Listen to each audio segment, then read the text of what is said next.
Welcome to this Monday night edition of Premier League WIFFLE. We kick off Week 14 with a matchup of two playoff hopeful teams. Tonight we have a battle between the defending champion Sandvipers and the sixth-place Bombers. The Sandvipers, coming off a sweep of the Cajuns, find themselves tied for third place alongside the Snappers, with a record of 21-18.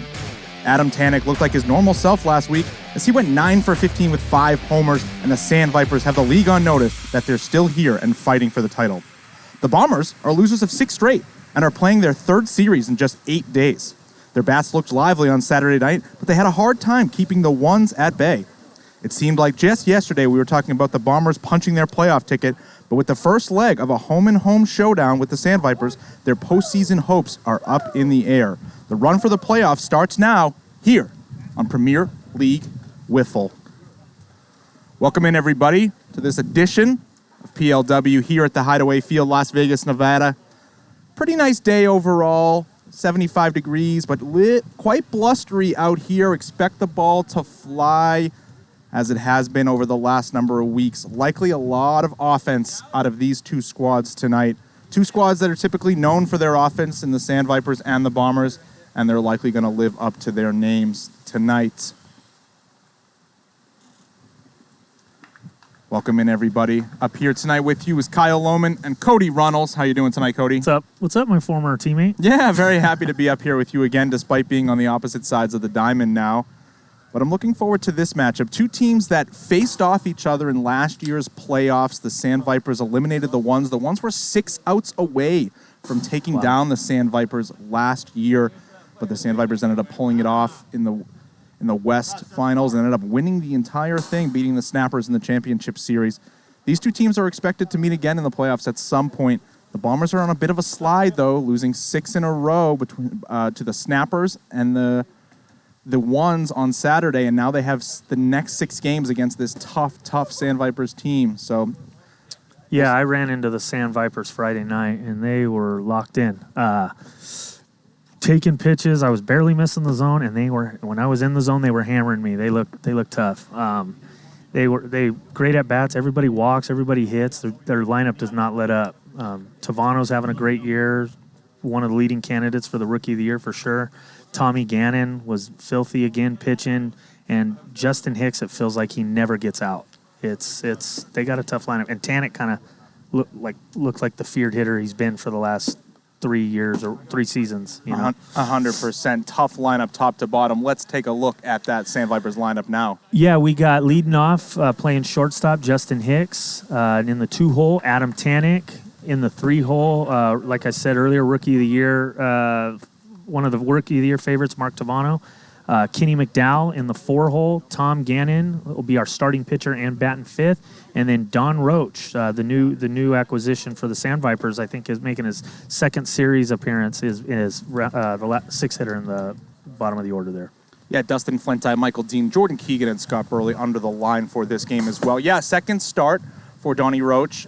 He's our number 2 second former Major League Baseball player here in PLW. Not a lot known about Mr. Roach, and we haven't really had that much of a chance to see him yet, but he looked okay in his debut, a couple of hits against the Ones, and we look to see some good stuff out of him tonight with the wind maybe at his back, and he gets the ball in the air, do some damage. So yeah, I expect some pretty high-scoring games, despite the fact that these are two teams that have plenty capable arms of shutting the guys down.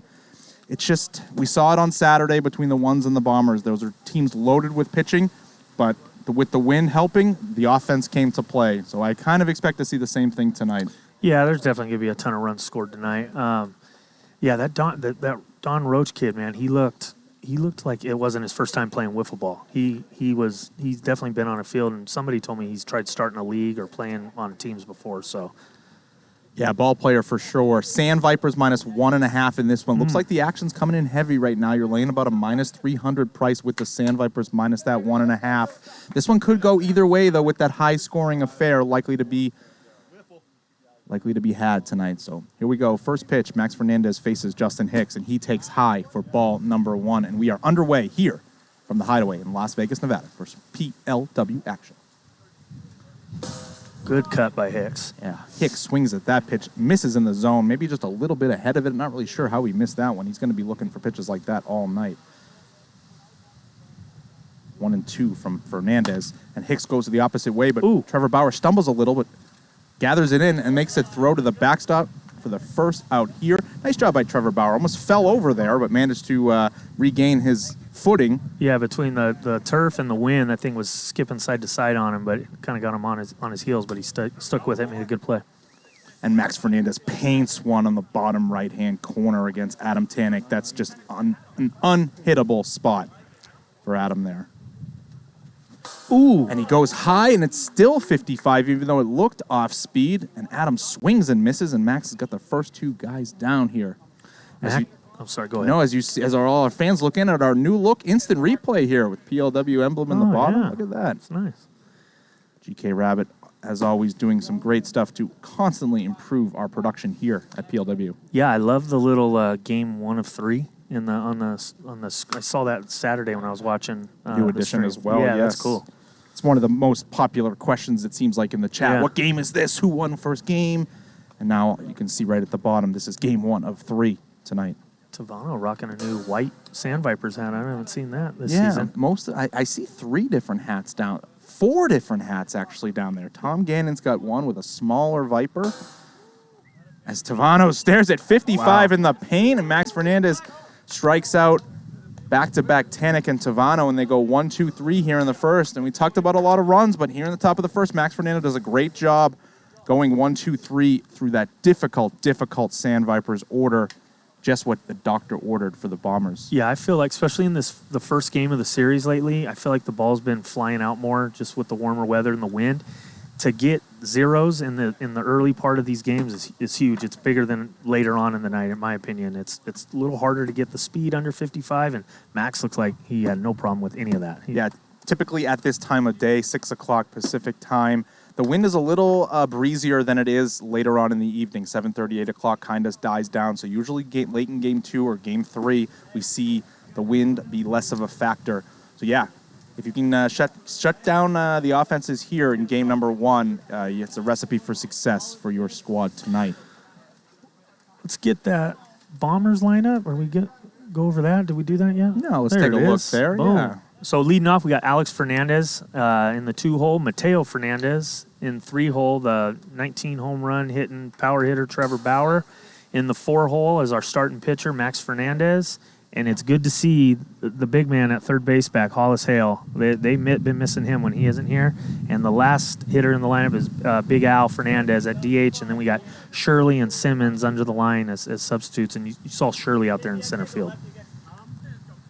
Yeah, tough lineup top to bottom. They almost had Justin Grenier in the lineup as well today, but he was a late scratch. But they do have powerful hitting Hollis Hale in there tonight as Alex Fernandez takes ball 1 from Tom Gannon away. It's 1-1.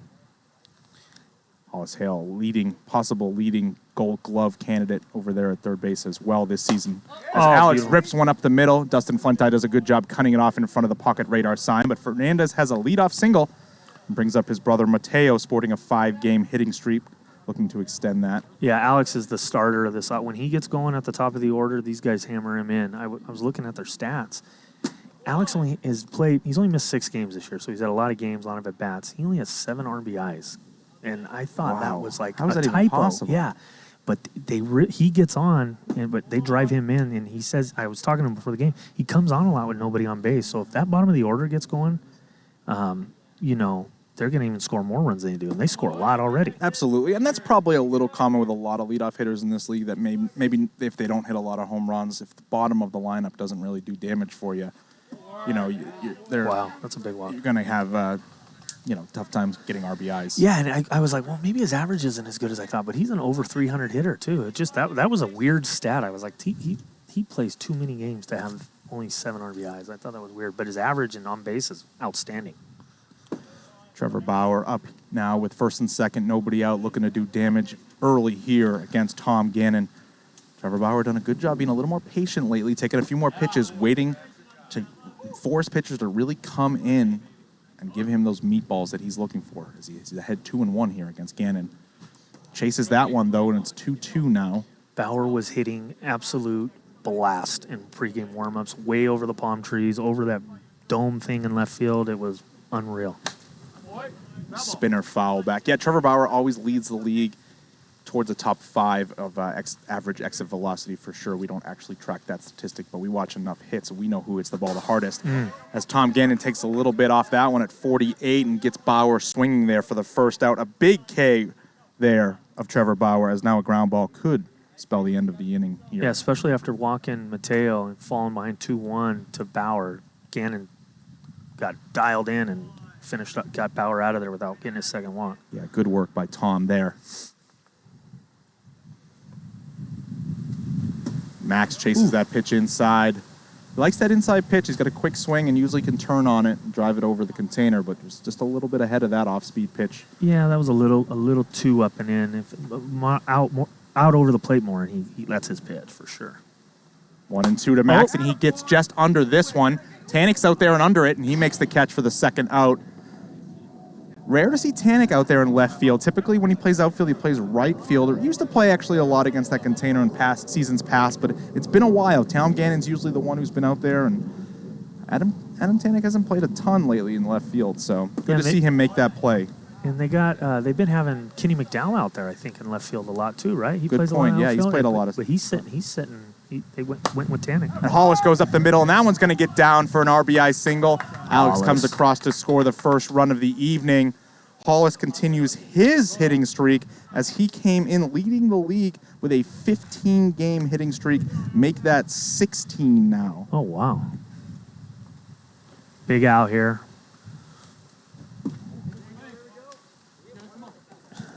Big Al chasing the 49-mile-an-hour slider, finger ball pitch off the plate.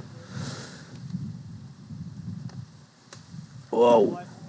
42-mile-an-hour ephus there. Big Al stared it down, wasn't chasing. Tom does a good job mixing up speeds and pitches. Al's going to roll this one back to Tom, though, and he's going to fire to the backstop for the third out. But small damage done as the Bombers do scrape across the first run of the game and have a 1-0 lead for Max Fernandez back to the hill.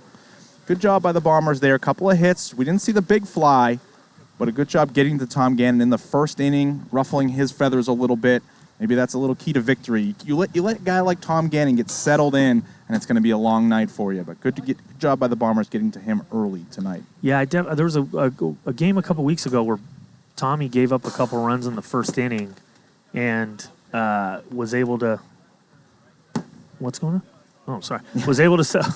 Somebody's knocking. It's all good. I got you. Top of the second inning is brought to you by Leilani Acuna, the official realtor of PLW. Whether you are buying or selling a home, you now have a realtor trusted by PLW players and family. You can connect with Leilani on Instagram at Leilani Acuna. No, all good, buddy. Kenny McDowell takes ball one inside. We just get so excited about the game. Yeah, my bad. Looks like we ended up with basically dead even action on this game. Jeez, 271,500 on Sandvipers -1.5 and 272,000 on Bombers +1.5. Man, doesn't get more even than that. That's a good number. These guys are going to be going back and forth, I think, in this game. 2-2 to McDowell, and he fouls that one away. McDowell also one of those leading Rookie of the Year candidates, maybe not having as big of a season as teammate Mark Zavano, but he's gotten some action on the hill, so that helps his cause for sure. Yeah, and I looked at it. His ERA was a little high, but I remember there was a game where the wind was blowing out so bad, and it looked like it was like, hey, you got to take these innings because we got to have pitching for later. And he gave up 15, and it was a tough night. He's got good stuff. Yeah, if you throw that one out, his numbers probably look quite good. Yeah, he's got some good pitches, and he pounds the strike zone.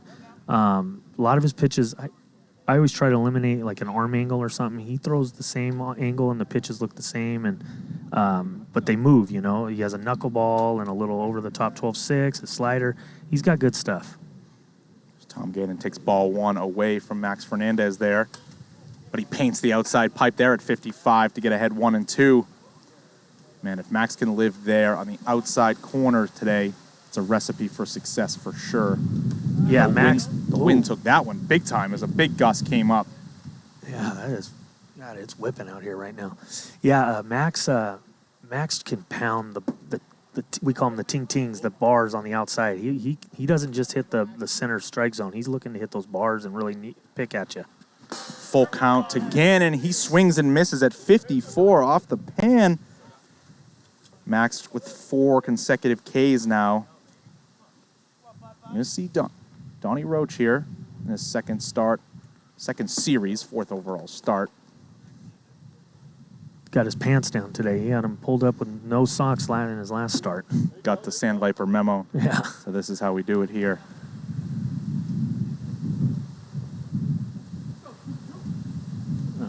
Wow. This wind is picking up. Yeah, I'm not quite sure if it is blowing out or not. I don't know the exact direction of it as Roach swings and misses at that 53 mile an hour. A couple swings and misses already at pitches not really fast. Wonder if these guys are just a little bit ahead of it. Not expecting Max to be throwing that slow as he is. Yeah, Max throws a lot of pitches fat over the 55 and kind of tries to get you to chase. This is like it looks like he's made an adjustment. As Roach chases ball 4 away, and Max strikes out his 5th consecutive batter. He's perfect through 2 here. Great job by Max so far. Big difference from his start on Saturday, as he had given up, I believe, 8 runs through the first 4 innings, 10 or 11 overall, as the ball just flew out of the yard left and right on Saturday with the wind. And it's going to be an adventure for balls in the air as usual here tonight, as any fly ball out there is not a routine play this evening. Yeah, being out there in BP, it was going all. One ball went straight left into the trees and blew out to the 103 marker, and it was like the shortstop was going to field it, and it just took off. It was like, oh my goodness, you gotta everybody attack the ball when it's in the air tonight. We do have some strikeout pitchers featured in this series in Tom Gannon, Max Fernandez, Alex Fernandez. So we'll see what happens when the guys do manage to put the ball in play. We are located in Las Vegas, Nevada. As Alex Fernandez takes ball 1 away from Tom Gannon. Back to the top of the order here for the Bombers in the 2nd inning. Yeah, Max led off with a single to start off their at bat in the bottom of the 1st. There's 3 in here. Can I take them? He was getting a lot of soft toss work in the back there behind the bullpen and looked real good, ready to go today. Yeah, Alex looked a lot better the last week or so as he waits back on that one and rolls it over towards Tavano, who makes a good job circling around that ball and makes a hard throw to the backstop for the first out here in the bottom of the 2nd.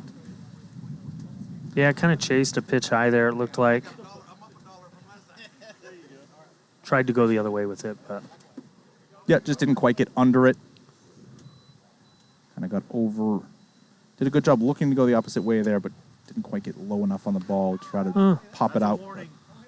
Oh, Tom Gannon's been warned by Player of the Week Buck Burner for nailing Mateo Fernandez. Boy. Wow. Better be careful.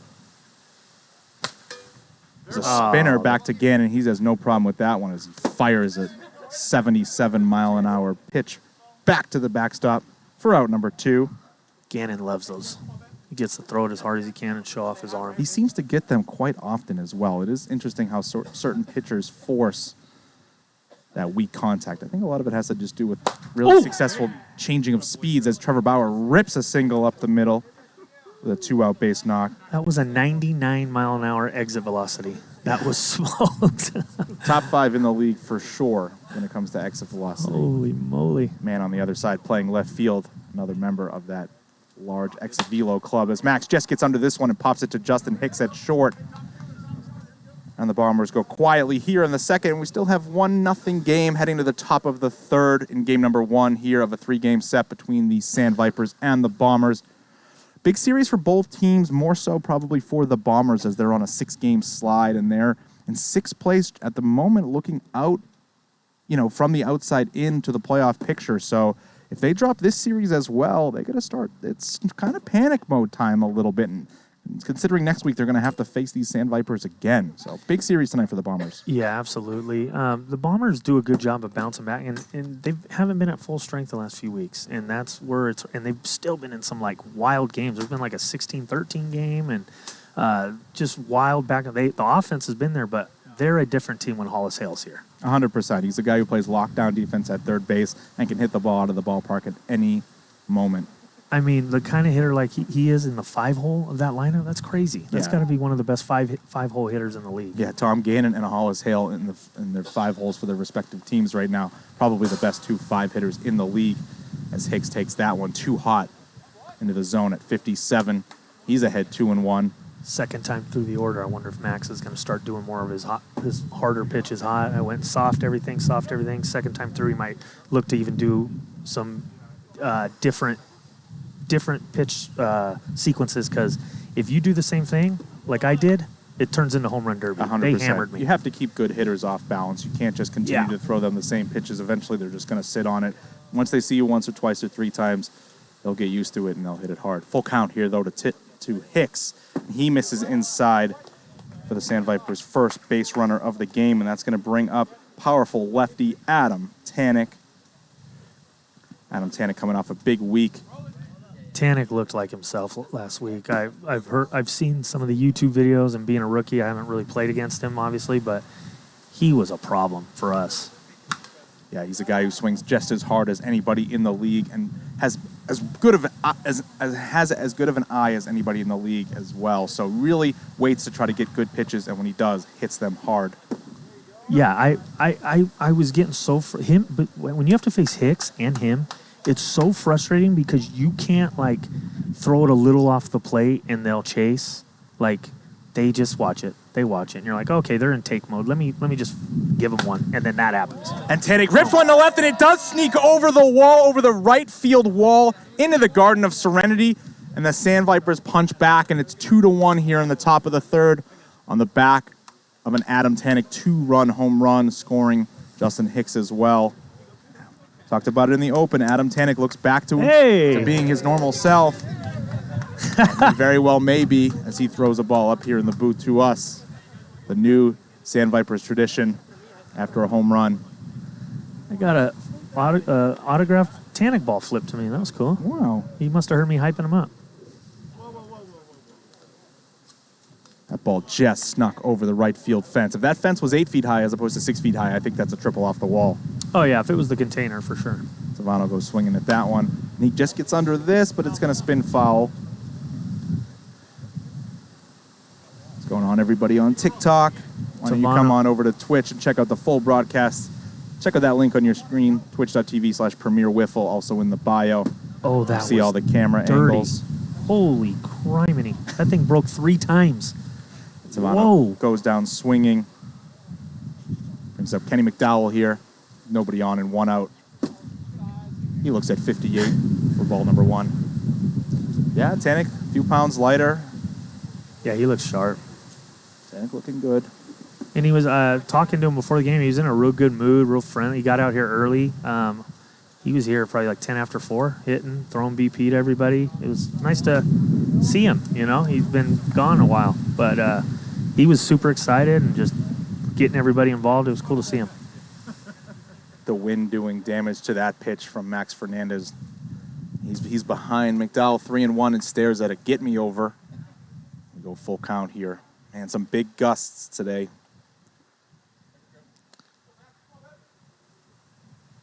Oh, he misses wide, and that's going to be the second walk of the inning and of the game for Max Fernandez. And the Bombers are going to have to go to their bullpen. That's these Sandvipers, man.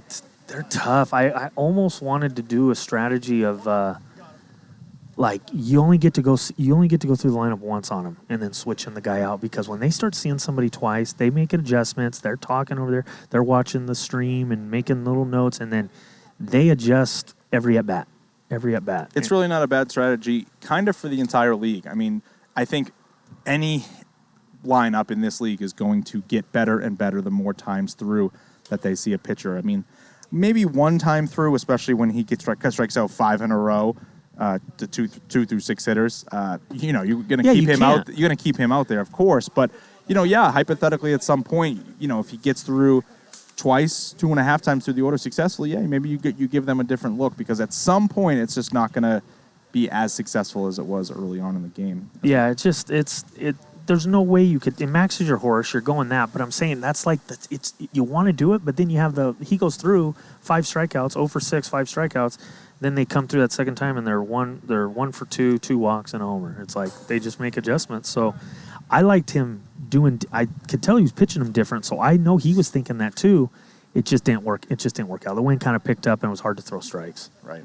Brother Mateo Fernandez is going to take the hill in relief of Max after he walks out here in the 3rd inning. Pitching coach and father, Big Al Fernandez, giving him a last-minute pep talk. Say, let's go get these guys, kid. He's going to be greeted by Tom Gannon here with a runner on first. A couple video game guys facing each other here. They're always talking video games in some of these chats. Tom takes ball 1 inside from Mateo. Mateo hasn't been nearly as dominant as he was last year, but at any moment can really bring it, be just as tough as anybody in this league. As he gets behind Gannon here, 2-1. Tom's going to be looking to swing if he gets a pitch in the zone, and he does, and rolls it over to Bauer. He's going to try to go to second for 1. Max will send it to the backstop, and it's going to miss wide right and a little late. So Tom will advance on that. They don't quite turn the double play, but they do get the lead runner. And that brings up Donnie Roach with a runner on first and 2 outs here. Held my breath on that Bauer throw to second. I was like, oh, with the wind, that throw is scary. I almost want him to roll it. Yeah, it was kind of a long throw there. Kind of maybe the longest throw you could make to second base, almost right nearby the bag. Yeah. And not really what you're kind of used to doing. They're not really used to fielding by first base and throwing over to second. Well, in baseball, they call it the hardest double play to turn is the 3-6-3 or whatever. Mm-hmm. You know, it's that fielding that ball, turning and throwing, and you're not left-handed. It's a tough play. Max behind Roach here, 2-1. He takes low, 3-1 now. I see in the chat my guy Jake Purdy. That's a good point. To beat the Vipers, you have to religiously pound the bottom pipe. That is the truth. And he had that great start against them when we were all on the Lightning together. He went almost the whole game, and he was doing just that. Yeah, I think it's success against almost everybody in this league is to work low in the count. Full count to Roach, and he swings and misses, and Mateo gets out of the inning with no more damage done. But the Sandvipers do get 2 on the back of an Adam Tanek 2-run line drive shot just over the wall in right field. Now Tom Gannon will go to the mound to the bottom of the 3rd with a lead for the first time tonight. That's kind of not what you want if you're the Bombers here. You liked having a 1-0 lead, but now you're trailing 2-1, and Tom Gannon's going to feel a little more comfortable up there, like he's got a little room to work with. And a confident Tom Gannon is a tough Tom Gannon to be facing. He does have 1 walk, though. So you know you should be getting strikes. It's just a matter of do you do something with them when you get them, because that finger change pitch he throws, it looks so good for so long, and you're like, oh my God, he made a mistake. I'm going to hammer this. And then when you go to swing, it just stops, and you hit little weak pop-ups. It's frustrating.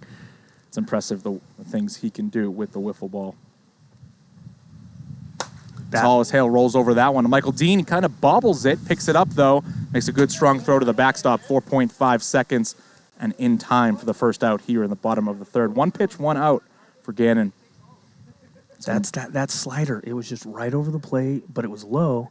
But it just hit the way he does the finger and stops the ball and using his finger to manipulate it. It just stop. It's weird. He's the only guy in the league that I've seen so far that I just don't have him figured out. I couldn't believe I hit a home run off him. I was shocked more than anything. I think I was 1 for 20 against him before that. There's a reason he's a leading Cy Young candidate this season. Yeah. As Big Al gets changed up there at 49 miles an hour. He's behind 1-2. Tom dives that slider inside. 2-2 now to Big Al. Looking for a pitch belt higher up to drive. Tom will probably try to work low in the zone. He gets one down the middle, but he rolls it over to Dean. Another chance for another out. And he makes a good, strong throw to the backstop. Under 4 seconds. 2 quick outs for Tom Gannon. Tommy looks like he is settling in. I was making the point earlier. He gives up. He kind of can get to him early.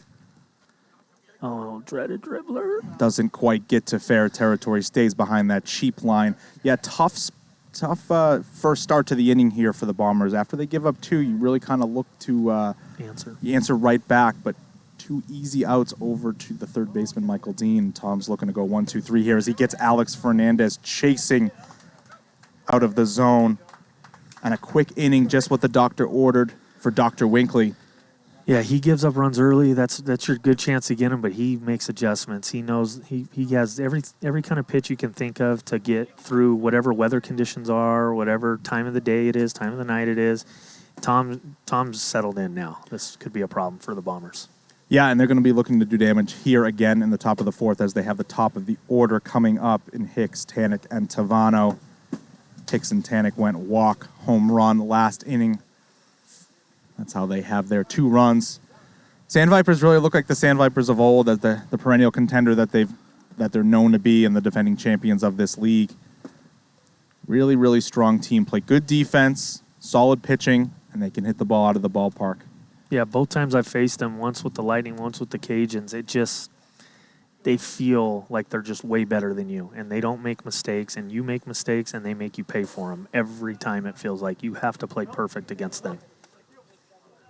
Mateo misses down there, 57.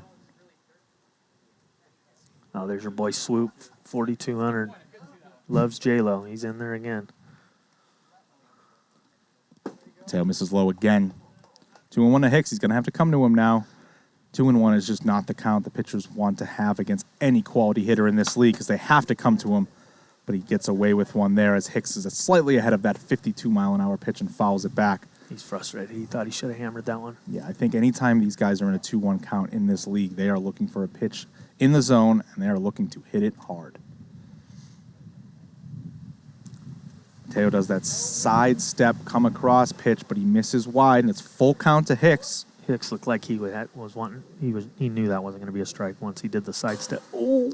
And Mateo paints the upper part of the zone at 55 and gets Justin Hicks looking a big backwards K to start the 4th inning here for Mateo Fernandez. Wow. Clip that. You will not see that too many times. Not too many strikeout lookings from the best hitters in the league as Tanek goes right after one and rips that one hopper off the wall in the right center field gap. And that's back-to-back extra base hits for the big lefty Adam Tanek as his hot streak continues to roll, now 11 for his last 17.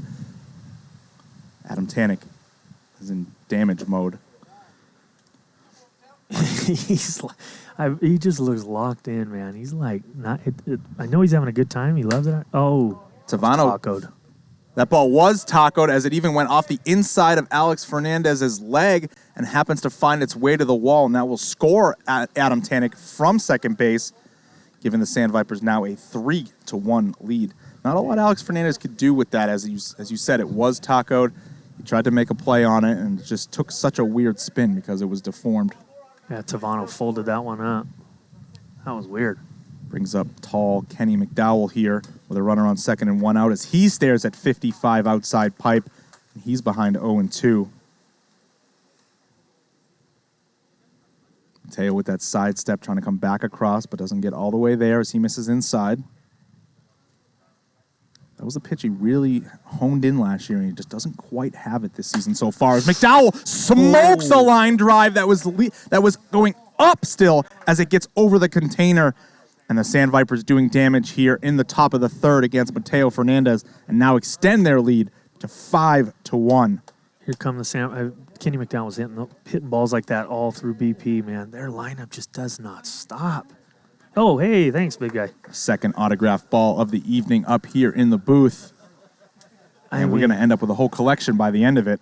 Hicks, one of the all-time, he's leading the league in hitting. Tanek's one of the all-time best hitters. Tavano's a rookie of the year. Kenny McDowell's big dude hits power. And now Gannon's still left in the lineup. Yeah, top to bottom, this lineup is just scary. There's not an easy out in it. Even guys like Michael Dean, Jordan Keegan, Dustin Flenty are not easy outs at the bottom. No, everybody on their lineup puts up good. You could tell there's like an approach and a plan. If you're on the Sandvipers, you go to the plate. You're not just going up there doing your own thing. They all got a plan and an approach, and they execute it very well. Absolutely. Sandviper way is a winning way. As Tom Gannon gets onto that one, this is going to be a tricky play. Alex Fernandez ranges in. It goes off his hands, and I believe it goes off the pink box sign as umpire Taylor Briner signals second base for Tom Gannon. Tough play out there. I don't know if you can quite call that an error because of the wind today, but probably a play Alex Fernandez thinks he should have made. But either way, Gannon's on second base. Only way I call that an error is because I think, like you said, Alex Fernandez probably makes that play 99 out of 100 times. He was attacking it a little hard and didn't get settled under it, but that's a tough play with this wind. Tough call for the scorekeepers with this win tonight as Roach goes down swinging for the third consecutive at bat. What'd you give it? If I rule that anything, I think it's a single and a one base error. I don't think that's a routine play out there. Okay. With this win, I don't think that's a routine play. As Hicks gets under that one and buries it way up there in the Hollis tree, and he brings in Tom Gannon, and now it's 7-1 Sandvipers here in the top of the third as another autographed ball is going to make its way up to us here. I don't know how many game balls they have down there tonight, but at some point we're just going to run out of balls. Well, you just have to flip them back to them. They keep swinging them, it the way they are swinging it this evening so far. That was hammered. That tree, how tall is that tree? 40 feet in the air? It was up there? It's 50 feet? Yeah, that tree is huge out there. That's gracious. He almost hit it clear over it, right through the heart of it. Man. Well, there's one. He told me he was going to hit 7 tonight. Well, balls like that in the air tonight are just going to fly on out of this yard for sure. As Tanek stares at 54 in the zone. 1-2 to Tanek now. Good job taking away 2-2. See if Tanek looks to go opposite field with that huge container wide open. But nope, he gets under this one and drives it to dead center, and it's another absolute no-doubter off the Sandvipers bats. Adam Tanek's second home run of the evening, and he continues his absolute torrid streak of hitting the last 4 games. Sandvipers rolling here. I'm going to need a glove. As many balls as are flipping up here. I need a side bucket, Buck Bunna. Tanek now 12 for his last 19, including 7 home runs. What is he? He was 9 for 15 in his last series, and now he's 3 for 4 in this game. So that's 12 for 19 with 7 home runs. Goodness. It's almost like he built this field or something. He knows what he's doing. 12 for 19 with 7 home runs is what I'm pretty sure what Ryan Chen did on Saturday night. Oh, yeah, I was watching that back at home in California, and Chen is just a problem at the plate. The guy is, I'm shocked when he gets out. Toronto fouls that one back. 58, slightly hot. Sen makes music saying, told you we'd probably see a Mercy tonight. I don't know about Mercy. I just think the Bombers have too much firepower in order to not score a handful of their own in this weather. If we do see a Mercy, I do think it'll be 15 and not the 10-run rule. Yeah, I don't think, because this is what I think is going to happen. The Vipers want to keep Tom Gannon with innings as long as they can through a series. And if they can put on a few more runs here, nice catch, Buck Bunna, they're going to pull him and get one of those other guys in, and I think that's when the Bombers will start putting some runs on. So I definitely don't think of Mercy, but we'll see. Yeah, it will be interesting to see what decision manager Adam Tanek makes in regards to who he sends out to the hill in the bottom of the fourth, as they'll have at least a 7-run lead here halfway through this one. Great pitch. Savano goes down swinging. It was 55 and did hit the zone, so good swing there. But damage done. 9 batters to the plate. They score 6. And now it is 8-1 Sandvipers here heading to the bottom of the fourth, Cody. And it looks like Tom Gannon does have balls in hand, and he's going to go back to the mound despite having a 7-run lead.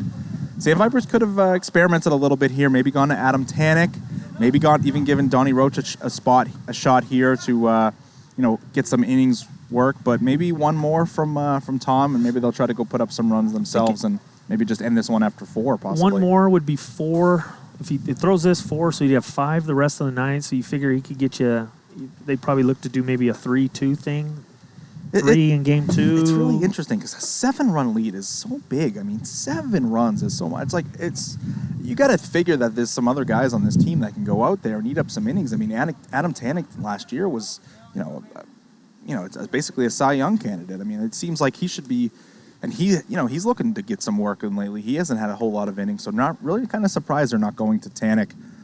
Roach here instead of Gannon, but maybe looking to shut the door. He started against us in game 2 when we played him Friday night and just faced the minimum 3 and got out of there. And I it was did see weird. that. I did see that. Oh, As there you Mateo go. smokes one to left, off a chair, over the container, and the Bombers get one back right away on a big swing by Mateo Fernandez. I think that's 8 number to 2. 18 for him. He's got a whole bunch this season. He had a big series on Saturday night, was a little overshadowed by Ryan Chen's performance and the fact that his team got swept. But Mateo swinging just as big a bat as anybody lately. Yeah, he's such a good ball player, such a good guy too. He was up there hanging out. He's been hanging out at the field up on the container lately, and just a character. I like him a lot. Trevor Bauer. Bauer takes away 1-1. The other bad part about maybe, going Tom here is if the Bombers can end up getting a couple more against him here, maybe making this like an 8-4, 8-5 game, then you're forced to go back to Tom the next inning. Yeah, it's perfect. It's a perfect recipe for the Bombers. The strategy is keep the game close in game 1. If you can beat him, that's a huge bonus. But if you keep it close where he's got to go 6. Right, if they can lose and he goes 6, that sets them up well to win the next 2 games. Yeah. 3-2. And Wow. he does have a walk, so see if Trevor Bauer can be tough here with a full count, really shrink his zone to the strike zone, spit on anything else. Look at Tom. Yeah, Tommy stepped off there. He's thinking about he's going to go right at him, right? And he misses inside. Bauer works a walk, and that's going to eat up one of Tom Gannon's innings, and he's going to exit this game here in the bottom of the 4th.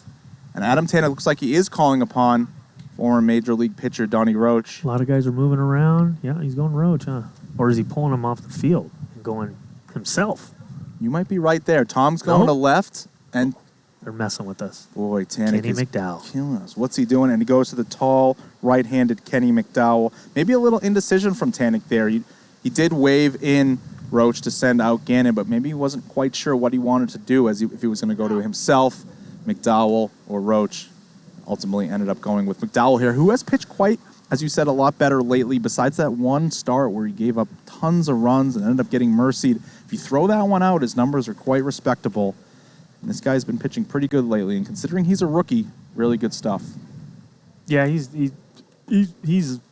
pitched a lot of big innings for them, and he's just a quiet guy. Goes about his work, goes about his business, and just pounds strikes. Man, he keeps the Vipers in it. Tom's so good that sometimes you think like, oh, let me get Tom out of the game, and then we got these guys. Well, they're winning a lot of games still, and that's because this guy's had to pitch a lot, especially with the absence of Tannick in not having pitching and kind of a revolving door.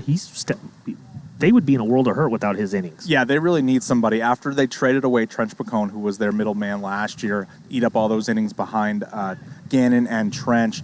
With Gannon underperforming, with Tannick underperforming so far this year and being absent in a handful of series, they've really needed another guy to step up, and McDowell, for the most part, has been that guy. And if Tannick can return to the form that he's known to be in seasons past, the Sandvipers rotation of McDowell, Gannon, and Tannick is very scary.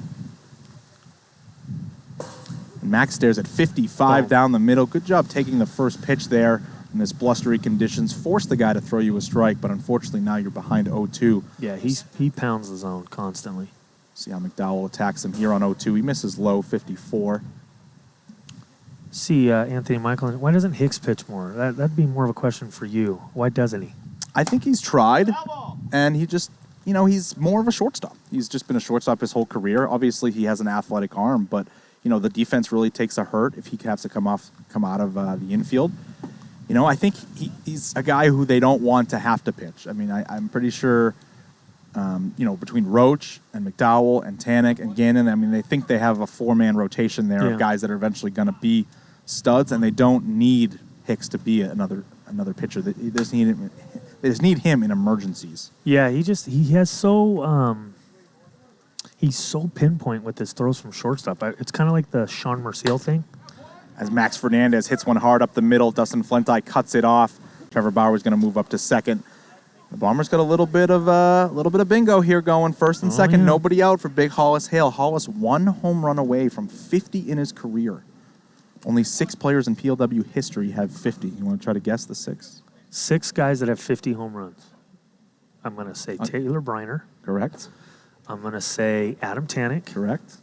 I am going to say Shane Webber. Correct.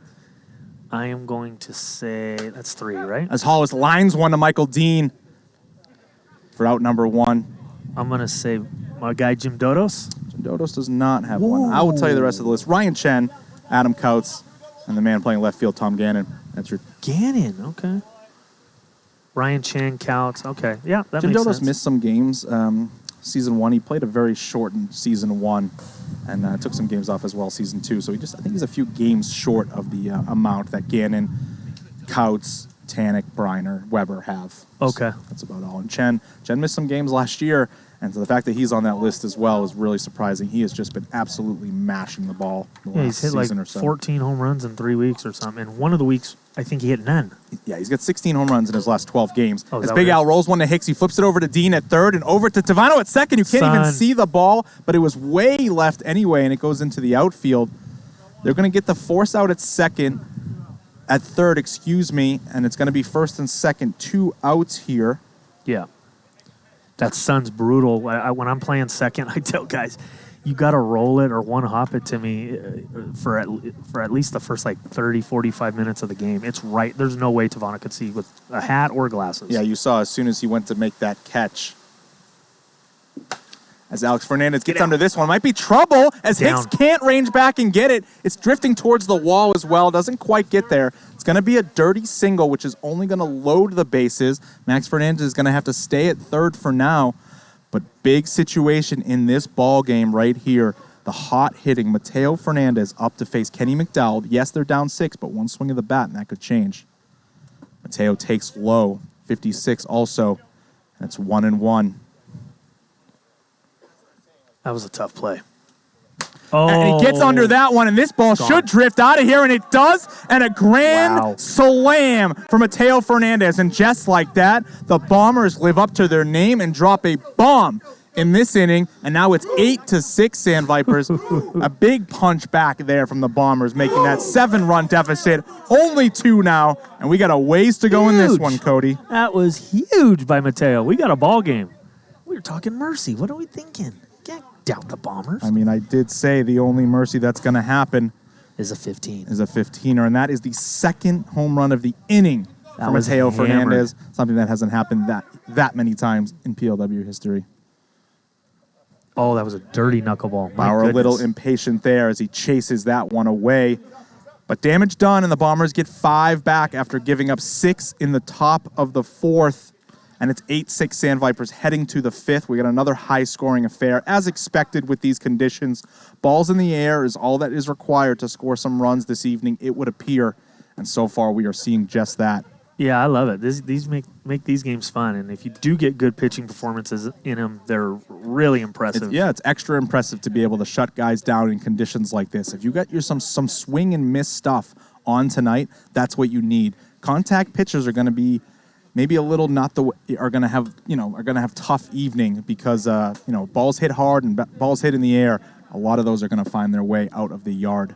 Yeah, you see who the big boys are on the mound who can still hold. I think 4 or 5 runs given up if in 4 or 5 innings would be a good night.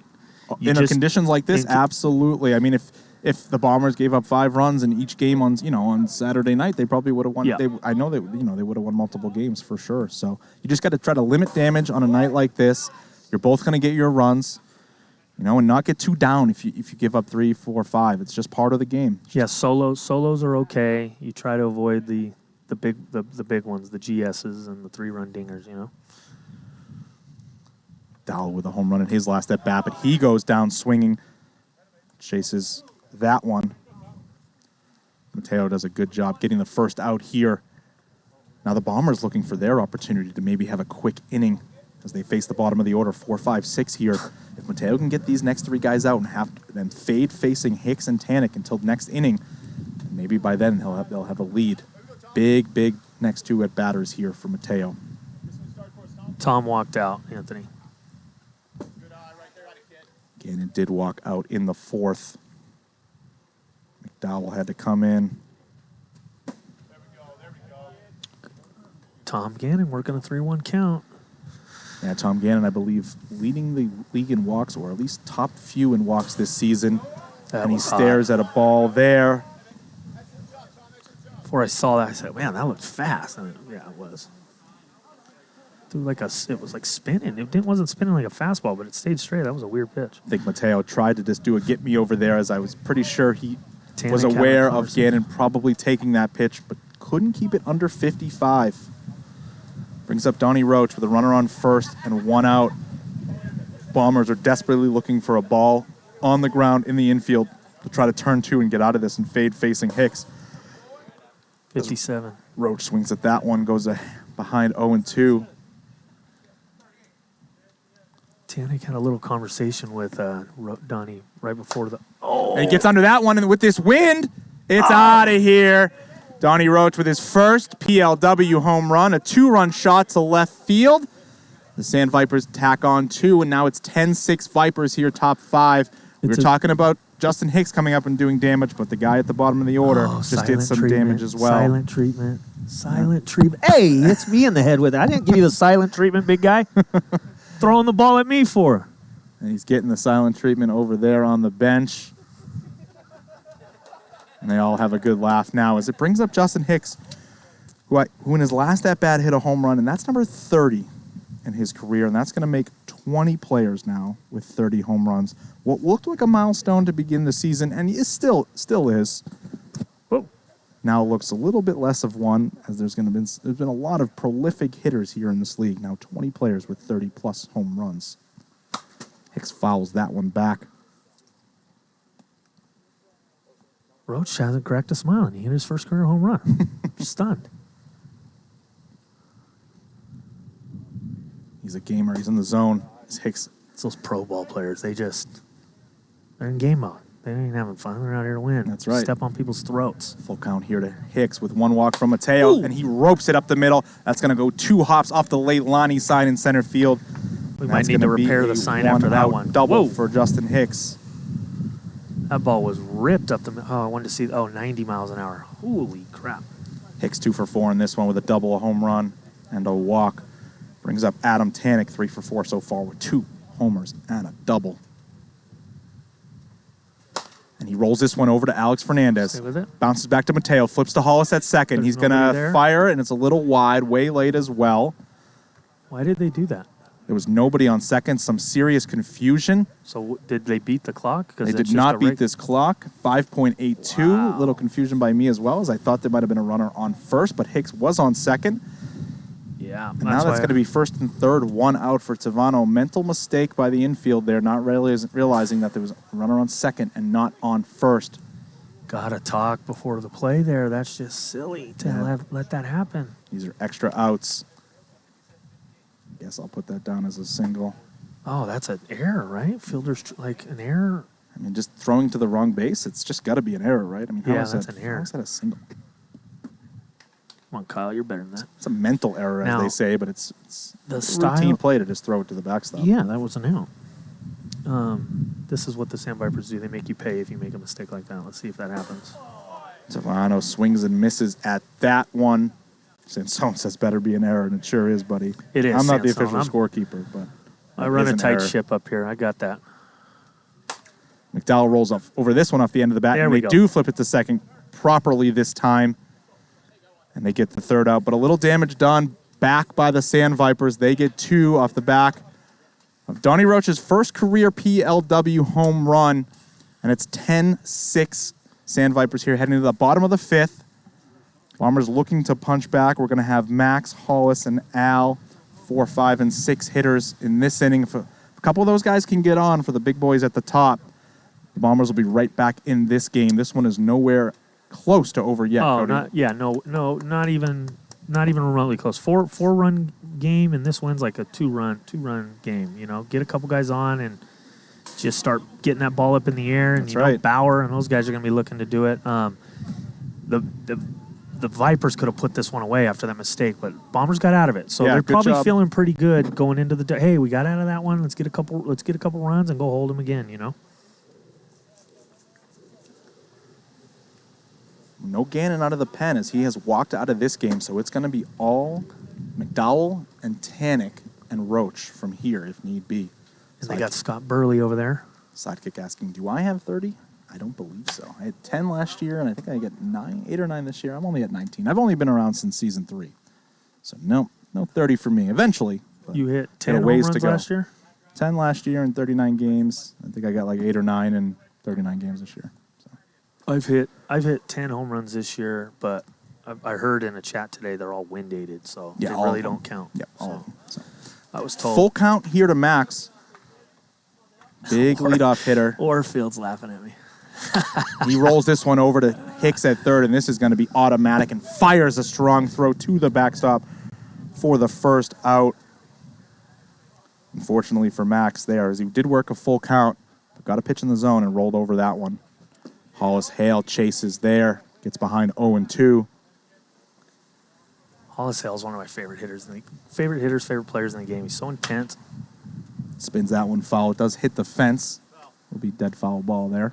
Get him outside the lines. He's like a real nice, calm guy. But inside the lines, he's vicious. He moves way up here in the box. Something that he kind of used to do more often. He like talks to himself when he's hitting. I love it. Kind of crowds the plate. Really quick hands. Dares them to throw inside. 2-2. He's trying to eliminate the 12-6 that I was talking about because McDowell goes to that a lot. Being up in the box like that, he's going to hit that before it drops. Right. He'll hit it higher in the zone, and that's very likely going to leave the yard. And it looks like it might be messing with Kenny right now. Full count here to Hollis Hale. Got to come to him. Got him. Jammed him a little bit, though. And Dustin Flentine didn't quite realize Tom Gannon was streaking over. Had no problem catching that one in left center field. Almost might have chased ball 4 as that one was a little bit up and in, but he saw a pitch up, and those are the ones that leave the yard. But that's going to be out number 2 for Big Al here. I got so scared. I thought that was Tom Gannon ACL getting ripped through his leg. I thought he was sliding right into him, but Don't say stuff like that. it scared me. Al like takes, Tom. Al takes inside 2-1 now. He's looking to turn this lineup over. See if they can get something going with 2 outs here. Behind 3-1. I think you got to have the red light here if you're a Big Al. And he does take, and it does hit the pipe, and it's 55. He had red light the entire way there. And that's what you got to do. You got to get on, try to roll the order over. Full count to Big Al. Comes into him, fouls it off, hits off his body, stays Big Al. alive. Big Al's going to want that one back. That was a good pitch to hit right there. Chucky 8K asking, is this game 1 or game 2? Take a look at the lower right portion of your screen. As that ball is fair, take a look at that lower right portion of your screen on that scoreboard, and you will see on the bottom left below that Bombers team, it says right there, game 1 of 3. A new feature we have added in the last week or so here at PLW. Part of our constant improvements to our broadcast. Week in and week out. Credit to GK, Greg Kelly, for that one. Oh, that was GK's idea? Yeah. That was awesome. I love it. It's been Caught my attention It's been right a long away. time coming. It's just it was a little bit of effort to figure out exactly how to get it done, and our man managed to do that for the enjoyment of all, as that is one of the most popular questions. Everybody seems to pop into the chat, especially if you sign on mid broadcasts and you're like, what game is this? What happened game 1? Boom, you'll see at the bottom, game 1 of 3, or Bombers up 1-0, Sandvipers up 1-0. Yeah, I like that. That's Very cool. informative. Perfect. Tommy Gannon here. 54 on the outer part of the plate there, low, bottom right.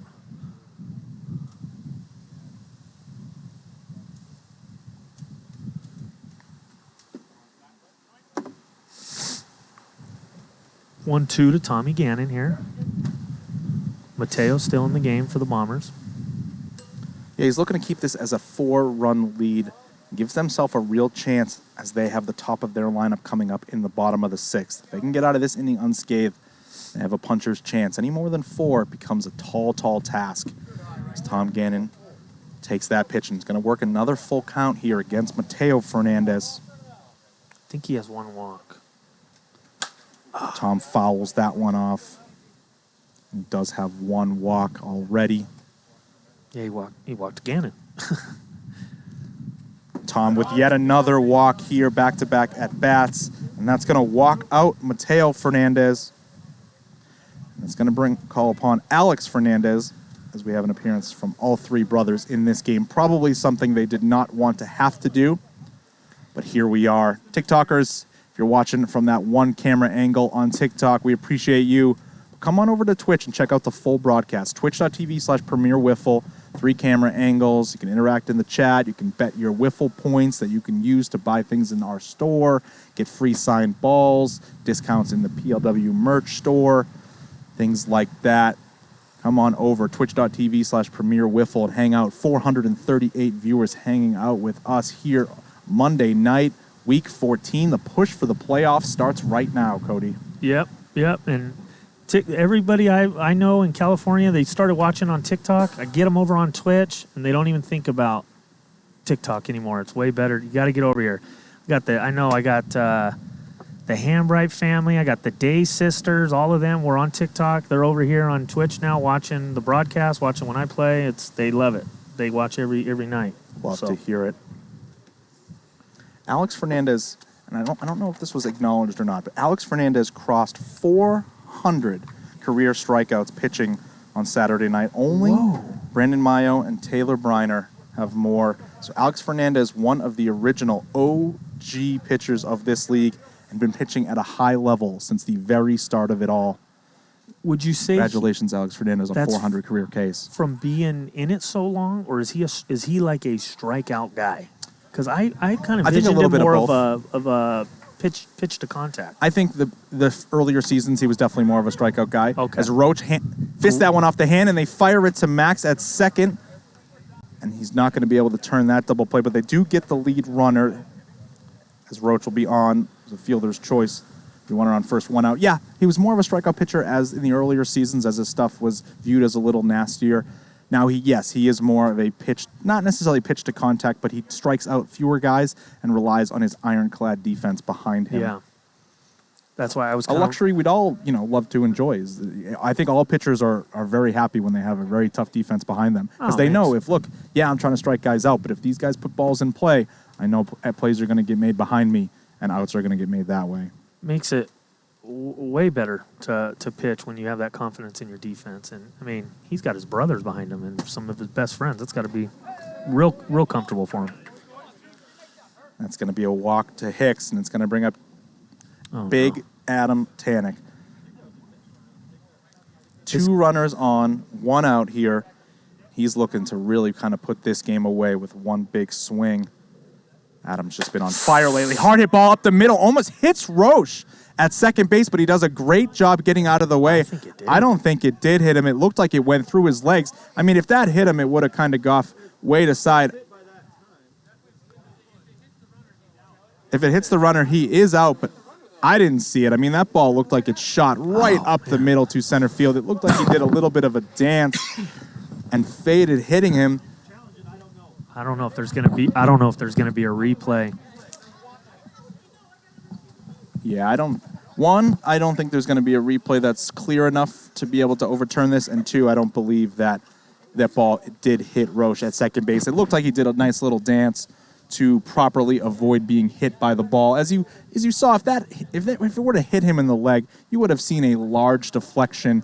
But that ball was headed right up the middle, just to the right of the bag, and it ended up right on line towards the pink box sign. The Bombers are going to challenge this play as we do see a flag. I don't know, Mr. Lohman. I saw that a little bit different. I saw it change a direction. It changed the direction because the ball was hit hard, and when it hit the ground, it might have spun. But I don't believe that. Look at this camera angle we have here. We have Dungeon Cam, we have Booth Cam, we have the replay, and we have a shot of the flag. 3 cameras plus the main broadcast at once. Welcome to the new and improved PLW, everybody. Invite your friends. Control room. We're seeing the action down there. They can't act like they're not looking at it now. Look at them go to work. As we go to New York, and by New York we mean 4 feet below us. Beautiful. In the dungeon, Buck Burner's down there saying, I can't really see if it hits it. I got a feeling this one's going to be call stands, Cody. What a magical moment that was. Save. Call stands. I think it clearly didn't hit him, for one, and two, that was not enough evidence for it to be overturned. But I had a really good shot at this up and above. That ball went right between his legs. And that is going to score Roche from third. Hicks is going to move over scores Roche from second. Hicks is going to move over from first to third, and that brings up Mark Tavano first and third, one out here. 11-6 now, Sandvipers. Buck Burner told me they couldn't get, there was no replay. They couldn't see anything. So Yeah. I think that means the Bombers will get their challenge back. No, I don't think so. There was a replay, but we definitely had a replay. The challenge back is only when there's literally no replay, where we don't have a replay running on the play. But that's just you could not see good enough, and it's call stands. Okay. But there is a... I got They do get one a game, so likely there probably won't be another situation in this game to be challenged, so they'll be all set for next game. Tavano rolls over that one, foul, stays alive. Chapoli's asking if the runner is a placeholder, ball hits them is live. No. Nope, the ball is dead. That's a little bit of a hybrid rule as we have here. As Tavano gets under this one, and that ball sails over the scoreboard in right center field, and we see another ball where if he just get under it just a little bit, and it's going to fly out of this yard. We were talking about trying to keep this game a close one for the Bombers, but the Sandvipers have exploded for 4 here in the top of the 6th, and now it is an 8-run lead, 14-6. Sandvipers here, and they are one swing away from ending this game and not even having to go out for the 6th inning. McDowell rolls one over to a Hollis Hale who's really in, and then a ball gets thrown and out of play by Max Fernandez. McDowell was going to be safe at first and then move over to second on that overthrow. That's an error on Hollis and then an error on Max. That's a back-to-back errors on that play. That's a huge flex by Tavano. He hits a 3-run bomb with me in the booth, signs the ball, and says, "This one's for you, Runnels." Yep.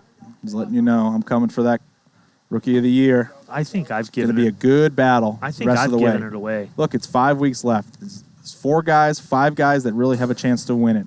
Kyle Etter, Mark Tavano, Cody Runnels, Will Morris, and Kenny McDowell. Those are your 5 front runners for Rookie of the Year, and really, depending on how these last 5 weeks go, could go to any of them. I think I've backed out of it too much. I've had 2 bad weeks, if I'm being honest. I don't see these guys are getting better. A lot of WIFFLE left. 2-2 here to Gannon as he swings and misses at that one for the only second out here. Man, these guys are getting a lot of at-bats tonight. 6 at-bats? Goodness. It's awesome. Roche fouls that one back 0-2. Base hit here ends the ball game, right?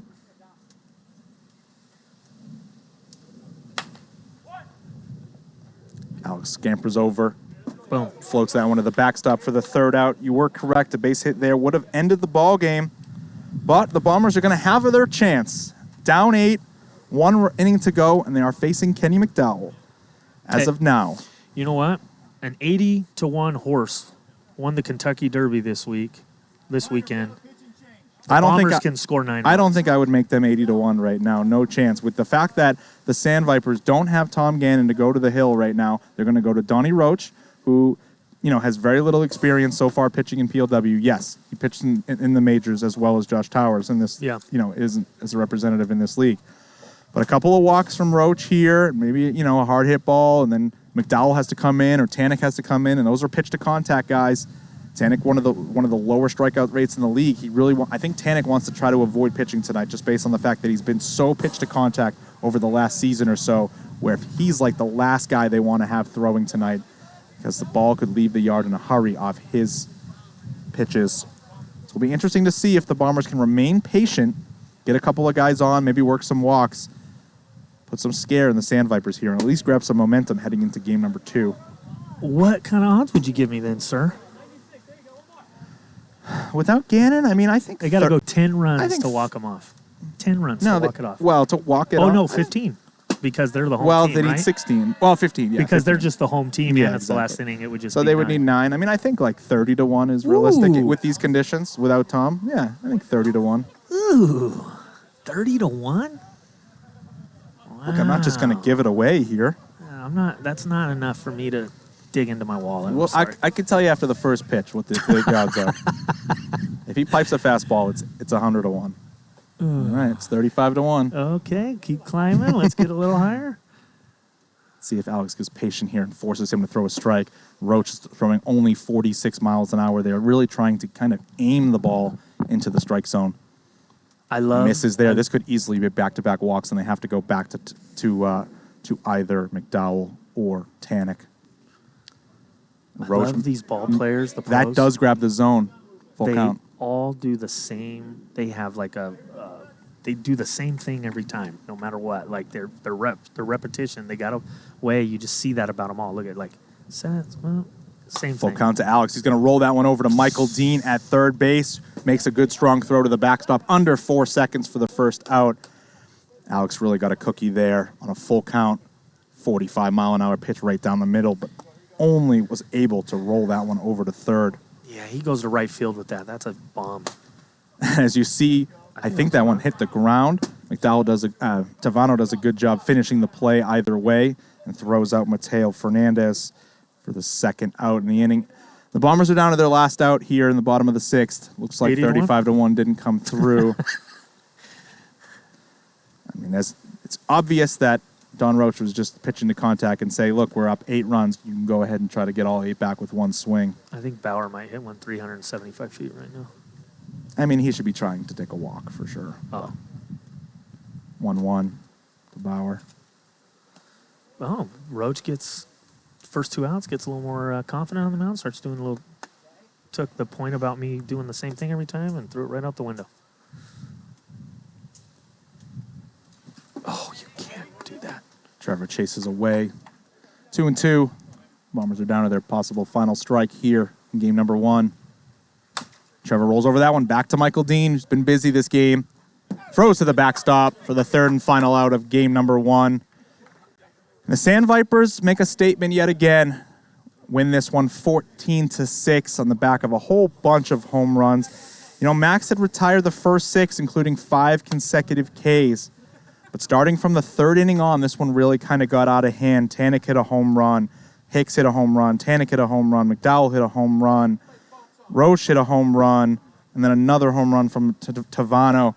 The bats just came to life after the third inning. Yeah, they went through their order in the same inning like 2 or 3 times. Yeah, they batted around in the third, in the fourth, in the fifth, and in the sixth. 4 consecutive innings. They put out at least all 6 guys to the plate.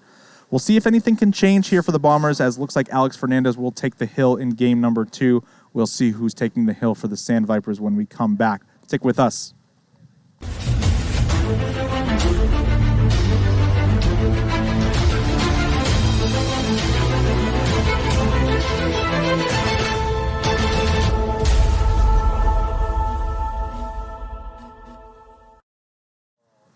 Welcome back to Hideaway Field here in Las Vegas, Nevada.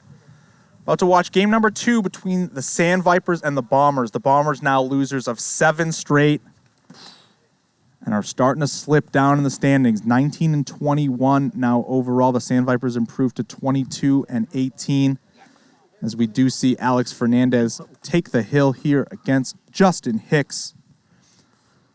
These guys are out there quick. They are down to business. They are looking to bounce back and get to work on the back of their veteran pitcher, Alex Fernandez.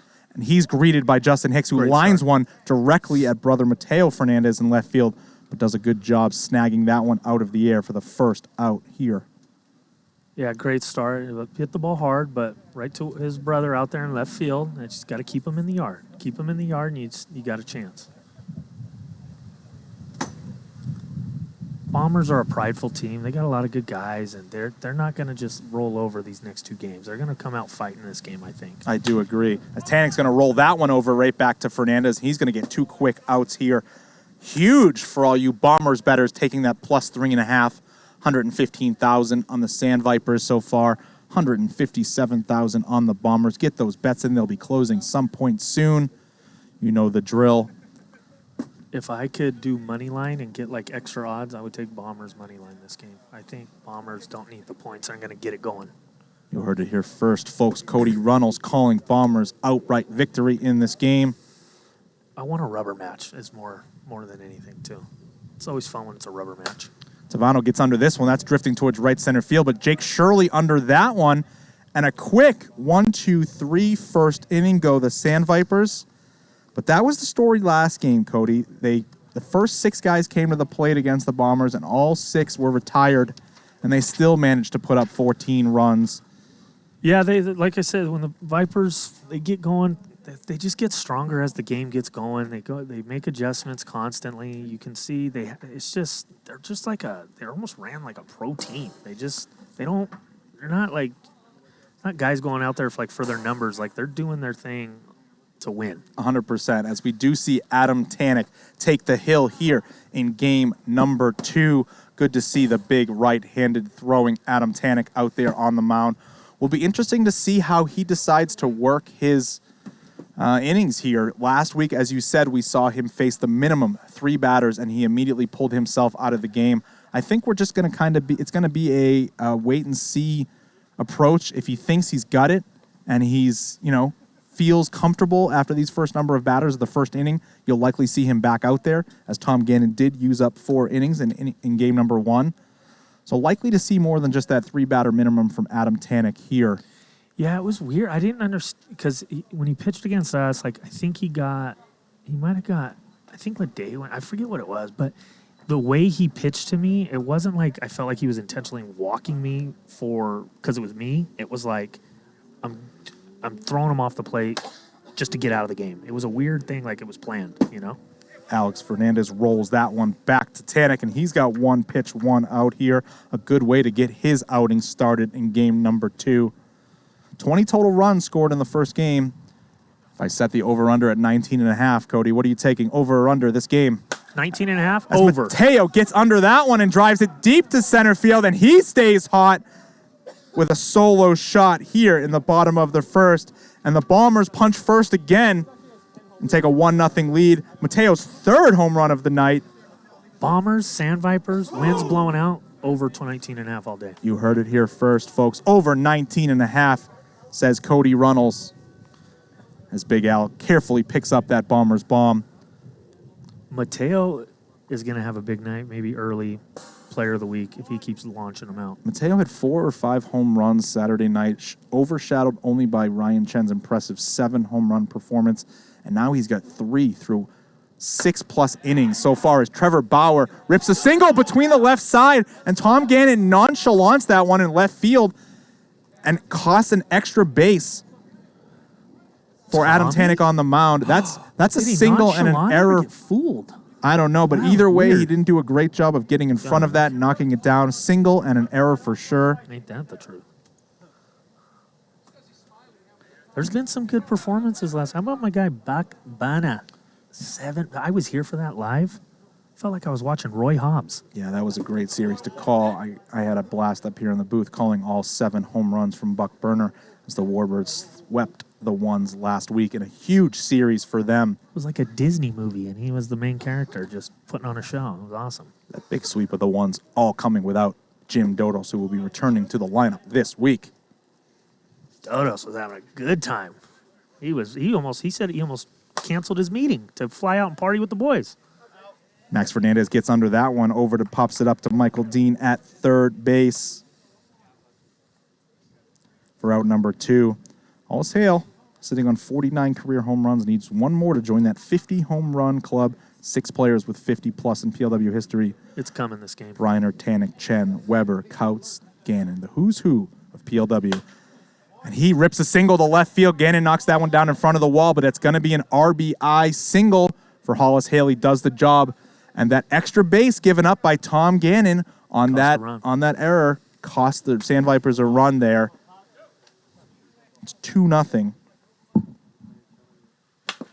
Big Al. Big Al swings at the first pitch, rolls one back to Tanek, gathers it in, fires to the backstop for out number 3. But damage done. 2 Bombers. Similar to the last game. Big Al's muttering to himself out there on the mound and gibberish and whatnot. Bombers grab 2 in the bottom of the first and have a lead for Alex Fernandez. Goes back to work out there. Looks to continue his dominance of the Sandvipers thus far. See if he can have another shutdown inning, or if the Sandvipers can come alive here in game number 2. They got a little pep in their step. They look like they're ready to go. I wouldn't be surprised if they take this series. I know that first game looked the way it did, but I think the depth of pitching will favor the Bombers as we keep going. Agreed. Absolutely. Yeah, with Tom having used 4 innings in game 1 and only 5 remaining for these last 2, we will have to see innings out of Tanek, Roche, and McDowell without a doubt. So what was the final number? What did Tom go? 4 or 5? Tom went 4, McDowell 1, Roche 1, and Max 3, Mateo 4, and Alex 1. Now Alex 1 here. Now number 2 inning for Alex. In this game. It's going to be good.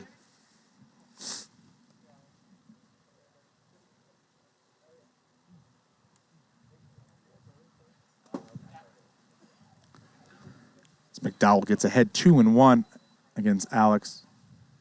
2-1 the batter's count here in PLW. And he hits it hard. One hop to brother Max Fernandez. Makes a good sidearm throw to the backstop in under 4 seconds for out number 1. Brings up Tom Gannon batting in the 5th hole again in this game. Looks to be the same lineup, at least the first 5 are, for the Sandvipers. Adam Tanek's kind of one of those guys who he's a if it ain't broke, don't fix it kind of guy where, look, we just put up 14 runs with this lineup. Why don't we just roll the same thing back out there? Yeah, it's kind of, I mean, if I'm in the lineup that scores 15 runs and I get pulled the next game, I'd be like, what the heck? Right. Especially if I did something. What did Tanek do in his second at-bat? I must have missed that. Of this game? Yeah, or his first at-bat, second at-bat of the inning. Ground out. Oh, he did? Yeah. 2-2 here to Gannon. That is PLW Hardy Caro up there on the container. Gannon takes high. He works another full count. Great job by Tom Gannon working deep in counts, trying to get through into this Bombers bullpen. Alex Fernandez got to come to him here. Tom fights that one off. Forces another pitch out of Alex. I think my guy Flint is listening to me in the dugout. He does not like my prediction of the Bombers taking this one. Not thrilled with me. Join the club, buddy. A lot of people aren't thrilled with me lately. Gannon hits that one hard through the right side, past the diving Max Fernandez into right field. And he hustles down the first base line, beats that one out. Tommy running like Forrest Gump down the line. I thought we had to put up a stop sign to keep him in the yard. Normally only Ryan Roosh is that kind of guy who runs one out down the first base line. But maybe Tom getting a little running in after that error in the first inning. Brings up Donnie Roche here. I wouldn't be surprised after this ball game. Tanek lines him up, makes him run a few foul poles. He's a guy who built his team around defense and does not like to see sloppy defense behind him. The key to their victory last season was nothing but iron defense. 1-2 here to Roche. He fouls that one into the zone. The catcher will drop that one. One more foul back, and that will be a strikeout.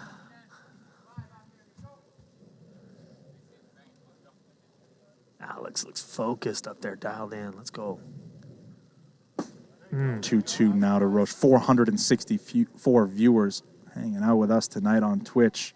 Monday night edition of PLW.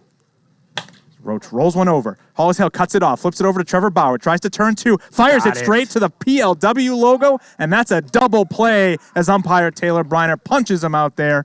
And a great job by the Bombers defense. Alex Fernandez forces that ground ball. Hollis Hale makes the play, flips to Trevor Bauer, and on to the backstop for a double play. And it's 2-0 Bombers here heading to the bottom of the second as Adam Tanek heads back to the hill for inning number 2 of work. Super similar start to last game. Let's see if the Bombers can not allow what happened in the last game. Now they went through the order one time again, and that's when the Vipers really start pounding the ball, working the counts, getting walks, big hits, big homers. It's what they do, man. They get rolling, and it's hard to slow them down. Yeah, the Sandvipers are a team you're not really going to be able to hold down the entire game. You just have to try to limit the damage. If you can get a few of your own, and then just hold them to 3, 4, 5. If the Bombers can get 8 or 9 here, they're likely going to have a victory in game number 2. Adam Tanek fires that one in at 50 miles an hour, and Alex fouls that one back. He gets ahead 0-2. There is not a lead safe when you're playing the Vipers, in my opinion. Just keep pounding runs as quick and as often as you can. Keep your pitchers in and don't let them get back in it. A good job by Alex going from 0-2 to 2-2, a very common theme here in PLW is often waste pitches. Beautiful. And he goes opposite way, and that's over the outstretched hand of Mark Tavano at second base. Doesn't quite make the wall, but a nice opposite field leadoff single by Alex Fernandez here in the bottom of the second. Brings up the red-hot Mateo Fernandez. 3 home runs already tonight. He's looking for even more. He's trying to pad his stats this season in these wind-assisted nights, so to speak. He hits balls that are no doubters regardless of the weather. Yeah, the ones he's hit tonight, I don't care if the wind was blowing in, those things are gone. They're crushed. Absolutely. We stream Monday through Friday here. Oh, see you boy. later! Just like that, Mateo Fernandez with another home run. A 2-run shot deep to left center, up in that pine tree. Home run number 4 on the night. Back-to-back at bats for Mateo. 4-0 Bombers. He's not even smiling. He's angry. Let's go. The Bombers have lost 7 in a row coming into this game, Yeah, Cody. they can't have fun yet. They mean business right now. Woo. They need wins. And Mateo is looking to single-handedly give his team a W here. It's coming again right now. Oh! Trevor rolls over that one. Damn. Tanek lets Hicks take it as he should, as he fires to the backstop for out number 1. That missed pitch will keep Bauer up at night. That's one he's going to want back. That was just grooved over the plate for him. But nice job by Tanek getting him out.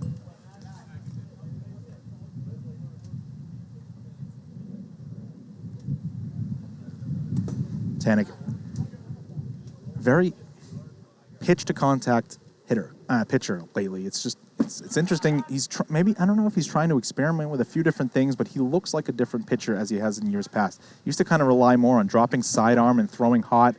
I think he's really trying to be a finesse pitcher more, and so far it hasn't gone amazing. Why do you think the book gets out on him and they change? Because he's so good at everything. Does he get bored with it? And he's like, let me try something else. It could just be he's honestly as sharp a type of guy to not show opponents anything. As Dean fields that one at third, flips it to Tavano, who makes a strong throw to the backstop, and it hits the bottom of the backstop as Taylor Briner punches him out for this double play. Impressive defense by the Sandvipers, living up to their name. Great play by the rook, Tavano, great play by Michael Dean, throwing it from his back to get it to Tavano and to get the throw in. That was huge. Yeah, ground ball by Hollis here. Dean goes to his knees, flips it over to Tavano, has to reach to his right, and he makes a nice strong throw at 64 miles an hour from second base, grabs the bottom of the zone, and gets a double play. Damage done, though, as the Bombers get 2 on the back of another Mateo Fernandez home run. 4 home runs so far tonight for Mateo as he continues to rake. The Bombers now have a 4-0 lead heading to the top of the third. We talked about it last game. The first 6 batters came to the plate for the Sandvipers, and all 6 were retired.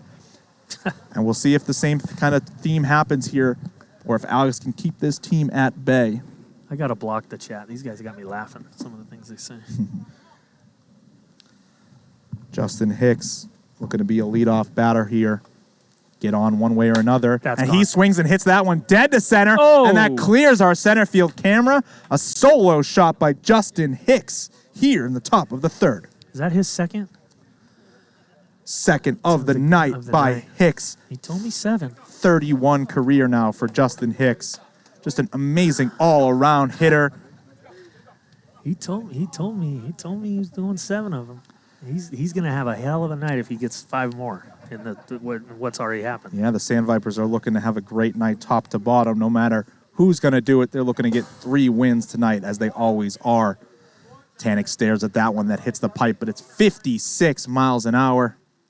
Probably the best eye in the league, right? He's up there. I still think it's Ryan Chen, but Adam Tanek is in that similar category. Tanek, Dodos, Chen, guys Gannon, that you just do not swing at bad pitches, and they force you to come into them.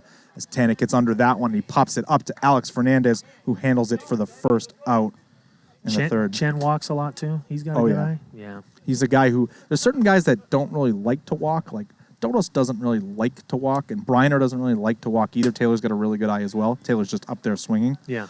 But Chen is really content to take walks and help his team, and he's just does not give in to guys, and he says, okay, you have to throw me a strike. And Nice play. when they do, he punishes it, as Mateo Fernandez does a great job ranging from left field into left center on a ball that was kind of hanging up there a little bit longer than he might have thought.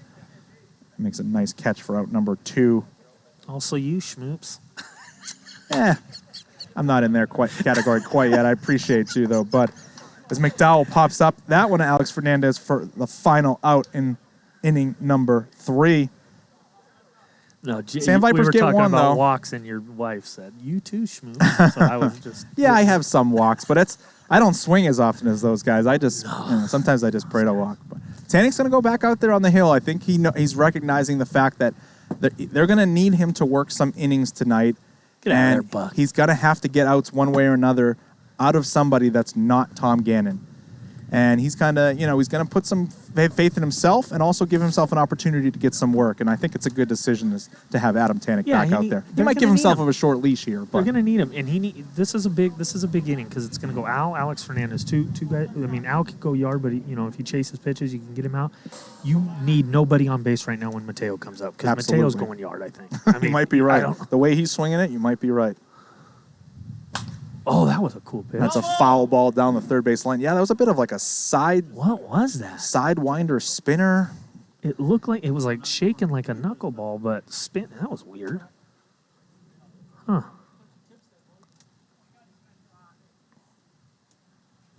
As Big Al swings at 58 in the zone, and that's what we like to see out of Tanik there. Does a good job changing speeds, goes off speed the pitch before, gets Al to foul it off, and then he goes sidearm, 58 right down the pipe, and Al can't catch up. Brings off the leadoff man, Alex Fernandez. Whoa. That was loud. Appreciate you, Shank. 2-1 to Alex. He waits back on that and hits it to dead center, but it's not quite going to be enough as Dustin Flenti is under it. That's huge by Tanik. And as you requested, Cody, nobody on and 2 outs for Mateo Fernandez. Let's see how good I am. I think he's going yard again, folks. That would be impressive as he's homered in his first 2 at-bats so far in this game, and 2 in the same inning. He's got 4 home runs in his last 5 at-bats. And you can't walk him. Bauer's on deck.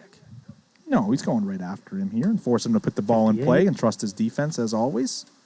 This is cool. I like it when these are like cool matchups. It's like, I don't want to walk you, but I don't want to get hit. It's going to be a good battle. Sidekick needed. They absolutely can. In PLW, you either need 20 games played, either pitching or hitting, to be a pitcher or hitter in the playoffs. Foul.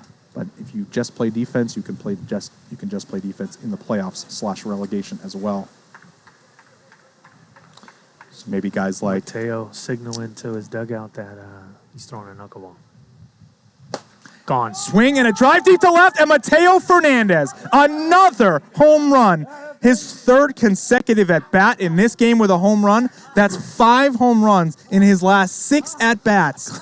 Mateo Fernandez is just on another level right now, and the Bombers take a 5-1 lead.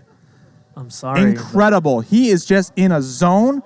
You called it. He's swinging such a pure bat. I got the bomb. Man, Mateo Fernandez is on fire. I was given the bomb, probably because I called that home run. Let's see if they...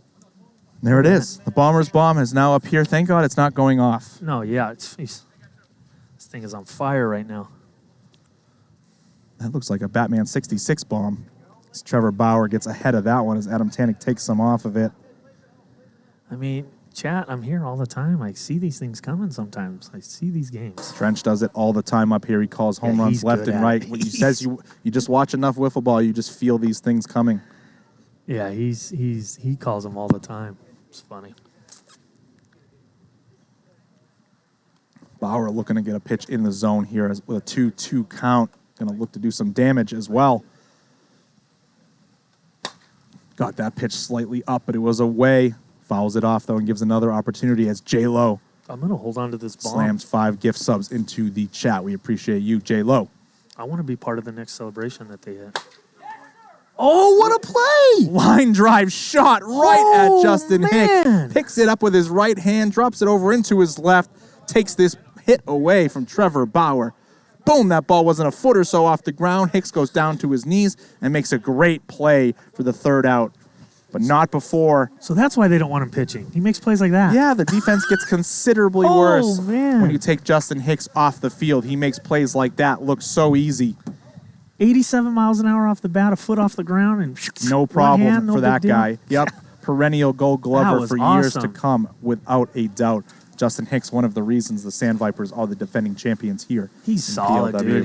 He's good. And you know what? Like, if I had to pick right now, Chen is my MVP. He's just going nuts. Mm-hmm.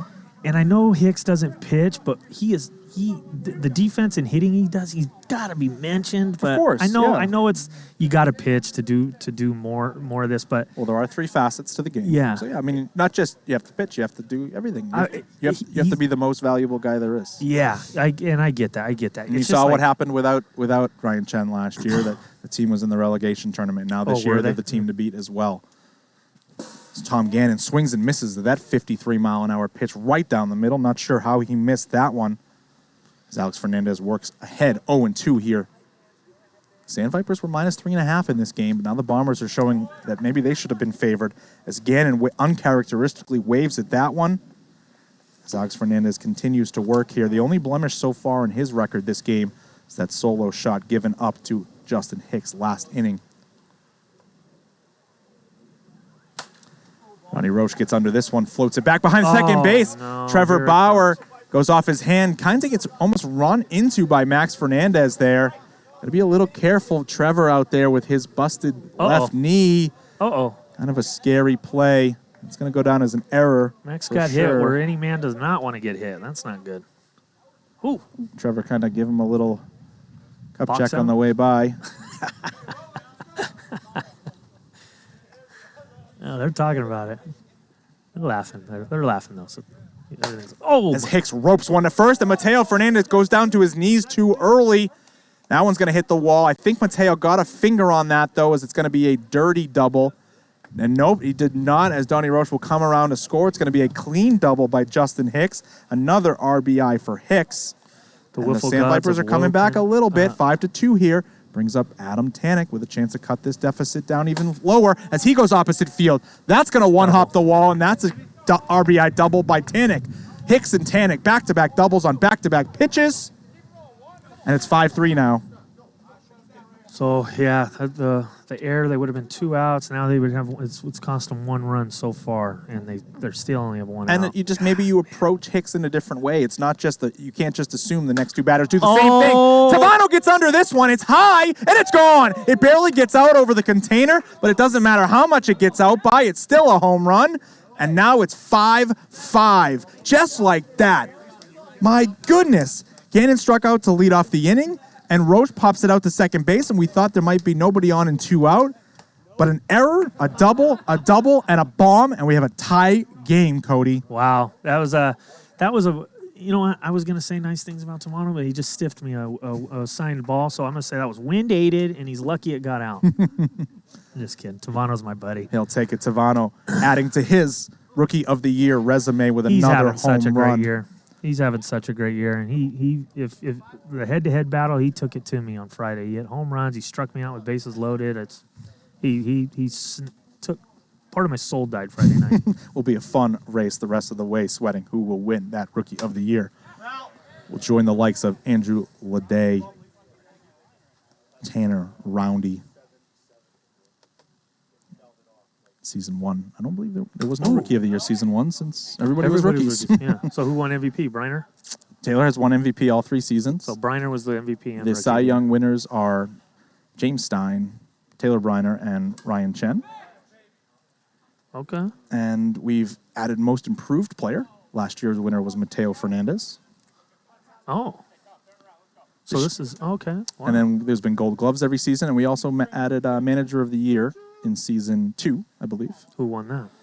Season 2, I believe, went to, I want to say it went to Scottes Dobbins for the ones. What's and it then based last off? year, success of the team versus versus Like your draft picks and stuff too, versus, or yeah, what? I think so. You just you put it all in one basket. I mean, the ones were like 500 the year before, and then they won the championship, setting the record for the most wins in the regular season. Okay. So yeah, he won it, and then last year went to the Vaders, it was actually a duo of Sasai and Gio last year. And most improved looks like Ryan Roosh at the moment this year. It's been real good. I look like I'm going to chop a few... because of flannel? Let's count. Dude, California dudes, that's what we wear. Gannon takes that one away. Mateo gets greeted by Tom. Works a walk. I got this same flannel in like 4 different colors. So probably every time I'm up here, you'll see me in one.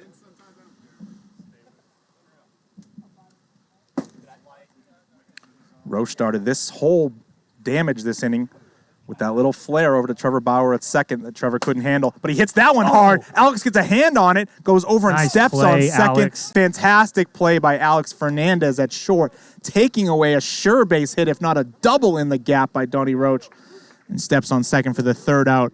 But damage done by the Sandvipers as they get 4 after an error by Trevor Bauer. Back-to-back doubles by Hicks and Tanik and Tavano with a 2-run shot, and they get 4 back like that.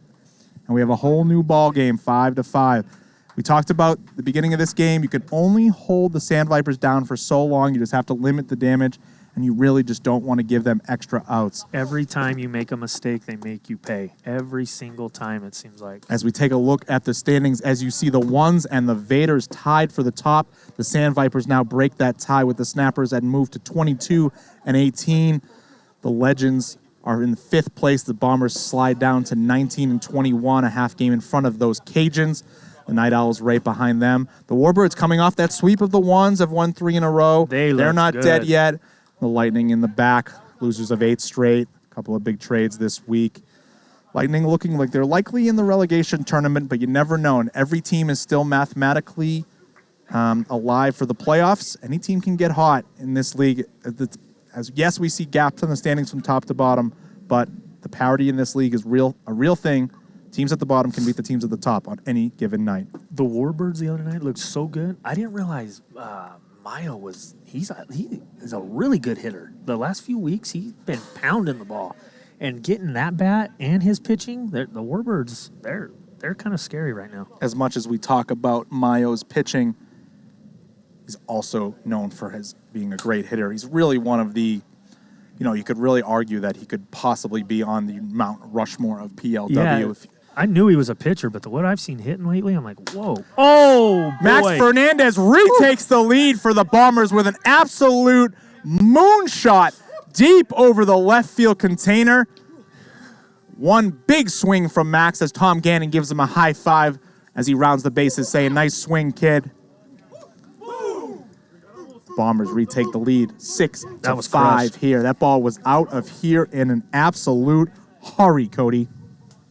That was, oh my God. That got out in a hurry. I think it got behind that big pine tree out there. That was hammered. Oof.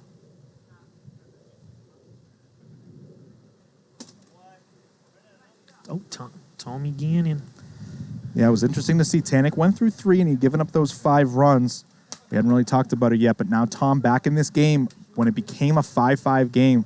So Adam Tanik was content to use up innings in a game that maybe looked like they were at an uphill battle for. But now that this game has gotten tight, Tom's in. That pitch, right? I know he's probably had it. I hadn't seen it this year. That pitch he just threw to Hollis Hill. He threw that to me, and it freaked me out because it just goes straight up. But it's coming down, but it's like it doesn't feel like a good pitch to hit. But you have to swing. That's a nasty pitch he throws.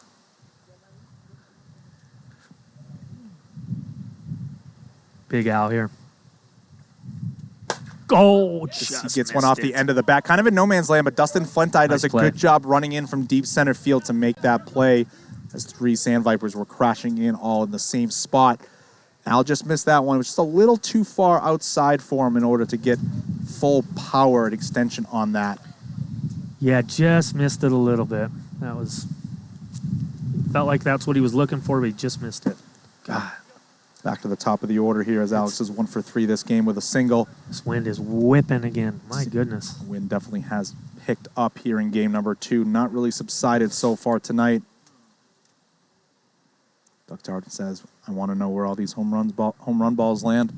Well, we do play on quite a large property here, so they're just further behind that wall. We go and get them.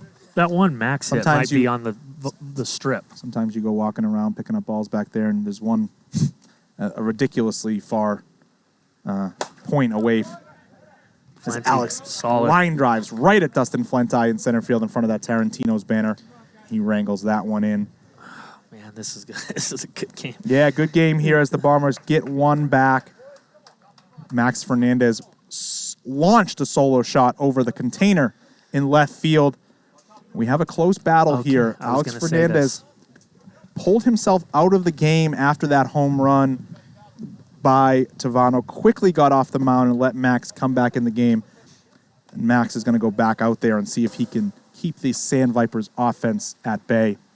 TikTokers, if you're hanging out over there, just watching that one small camera angle, why don't you guys come on over to Twitch, twitch.tv/Premier Wiffle. You see the link on the field. You also see the link in the bio. You'll get 3 camera angles. You get a booth angle. You'll be able to see the scoreboard. You'll see the score at all times, who's up in the series. You'll be able to interact with the chat and bet your wiffle ball points and get some free stuff, autographed balls, discounts in the merch store. Come on over to twitch.tv/Premier Wiffle and hang out with the rest of 445 people. Get to see that new triple camera dungeon cam. Amazing angle cam we had earlier during the instant replay as Hicks chases that one inside 0-2. I felt like I see you guys on ESPN TikTok trying to guess the state we are in. If you were hanging out on Twitch, you would know that we are located in Las Vegas, Nevada. Hicks takes the ball at 57 inside after going down 0-2. Max still ahead here, 1-2. See how he works. Hicks tries to get him to chase inside, but a little too inside, and Hicks does a good job going from 0-2 to 2-2, as we so often see here in the league. Max going to come into him here. No, he stays away. Full count, though. Hicks is going to make you come to him. Between him and, to me, he's been the most frustrating guy I've faced, Hicks. I get to like 3-1, I'm just like, screw it. I'm not going to give in. I just walk him because he's not going to chase. And he's going to eat your words right there as a rare chase strike 3 we see from Justin Hicks there. I got it. I'm done. That was terrible. Brings up Adam Tanek. Nobody on and 1 out. Looking to tie this game with one big swing. Max Fernandez might have a little dust in his eye, or giving Adam the... Never mind. Dust in his eye. Adam stares at that 57-mile-an-hour pitch inside. Another guy that just forces you to come to him in the zone. 2-1 now. There's Honey Fernandez in the chat. Thanks for hanging out with Honey. As Adam Tanek rips another one opposite field. Another one-hop double off the wall for Adam Tanek. Consecutive at-bats with doubles for Tanek. Gives Tavano another RBI opportunity with 1 out here in the 5th, looking to tie the game with a base hit or more. Watch for him later in the game to absolutely crush one to right field, because when a lefty or a righty, for that matter, they start pounding the ball opposite field with that approach, getting their hands, getting their body in the right position, they're gonna try. Someone's gonna try to bust him in. He's gonna hammer one. Yeah, and that's his wheelhouse. Inside, down, and in is Adam Tanek's wheelhouse. Trust me on that. 3 home runs already on the night for Tanek. Stefano gets under this one, and that's going to get out of here. And Mark Tavano with another bomb. And the Sandvipers retake the lead 7-6 in the top of the 5th inning. As we go back and forth here at the Hideaway. Bombers were up 5-1. Sandvipers punched back, tied it at 5. Bombers retook the lead 6-5. And now the Sandvipers retake the lead 7-6. As Cody Runnels says, enough already, Mark Tavano. Tried hitting it back to him, but it's up here. That's Mark's 2nd home run in as many plate appearances this game. And he had a double and a home run in the first game as well. 3 home runs and a double so far tonight for Tavano. I'm going to start taking credit for Tavano. We do this little BP practice on Saturdays, and I'm just going to take credit. So it feels like it's my home runs. Storm Glider said, damn, the Boston came out of Loman on that one. And I heard it as soon as I said it. Tavano. Yeah, Mark Tavano. As soon as I said it, I heard it. Yeah, that was great. McDowell gets that one off the end of the bat, and Bauer collides again with an infielder. And he's got to be careful because he's got that knee brace on. Boy, those are 2 scary plays for Trevor Bauer out there. You know what? with that knee brace, he's not really happy with the communication. Tough play there to try to have one guy call the other one off, but it's your fault he's doing that. He's going for everything because you said he was the least athletic guy in the infield a couple weeks ago. Now he's trying to show you he's not. All right, I'll take the. I'm not rooting for him to try to get injured. Yeah, well, I didn't realize I called him you that. think he's a great athlete. He is a great athlete. It's been bothering him for a week or two. We talk. As Tom Gannon waits on that one, he gets under it. This one's going to be a tough play for Shirley. Got it. It bobbled it off his hands. I thought maybe he came in too far on that one, but a nice job by Shirley, bobbling it once on a tough play on a high fly ball and making that catch for out number 2 here. And Shirley showed me his finger before the game that he dislocated a couple weeks ago. I'm sure it did not look great. It was bending. When he fixed it, it was bending 2 different ways. It still does not look pleasant. So catching that with 9 fingers is pretty impressive. Boy. 7-6 Sandvipers here, the top of the 5th. Back and forth battle. Really a must-win game for the Bombers as they've lost 7 straight. Max does a great job taking a little off of that pitch. Only 55. It looked a little slower, just deceiving on to Roach. He was a little bit ahead of it. 2-2 now. Max goes low but misses. Full count. Big pitch here as he does not want to go back to the top of the order, but he misses. Wow. And it's going to be a walk, and that's going to turn the lineup over. Bring up Justin Hicks with first and second, 2 outs. It's not the guy you want to face right now. It's not bad with the short amount of innings left to walk a guy, but walking Roach in front of Hicks with 2 outs, that is not a good recipe. Oh, and here comes Alex Fernandez is going to pitch. And it looks like that is Max's second walk as Alex was pulled after the home run. And Max walked Gannon in the 4th and now Roach in the 5th. So Max is done for this game. And Alex is going to come back in for his 4th inning of work this game. He had 1 inning last game. That's 5 overall. This will be the 5th inning tonight. Alex needs 8 complete innings tonight for 300 career innings pitched. We talked about his 400 career strikeouts. Only Briner and Mayo have 300 career strikeouts. So there's your 1A, B, and C of perennial pitchers in this league. Briner, Mayo, and Alex Fernandez. They've been here since day one, dealing out there for their respective teams. That's over a strikeout an inning. That's pretty impressive, right? I mean, yeah, 400 career Ks and 300 innings. Less than 300 innings. Yep. About 1.3 Ks per inning.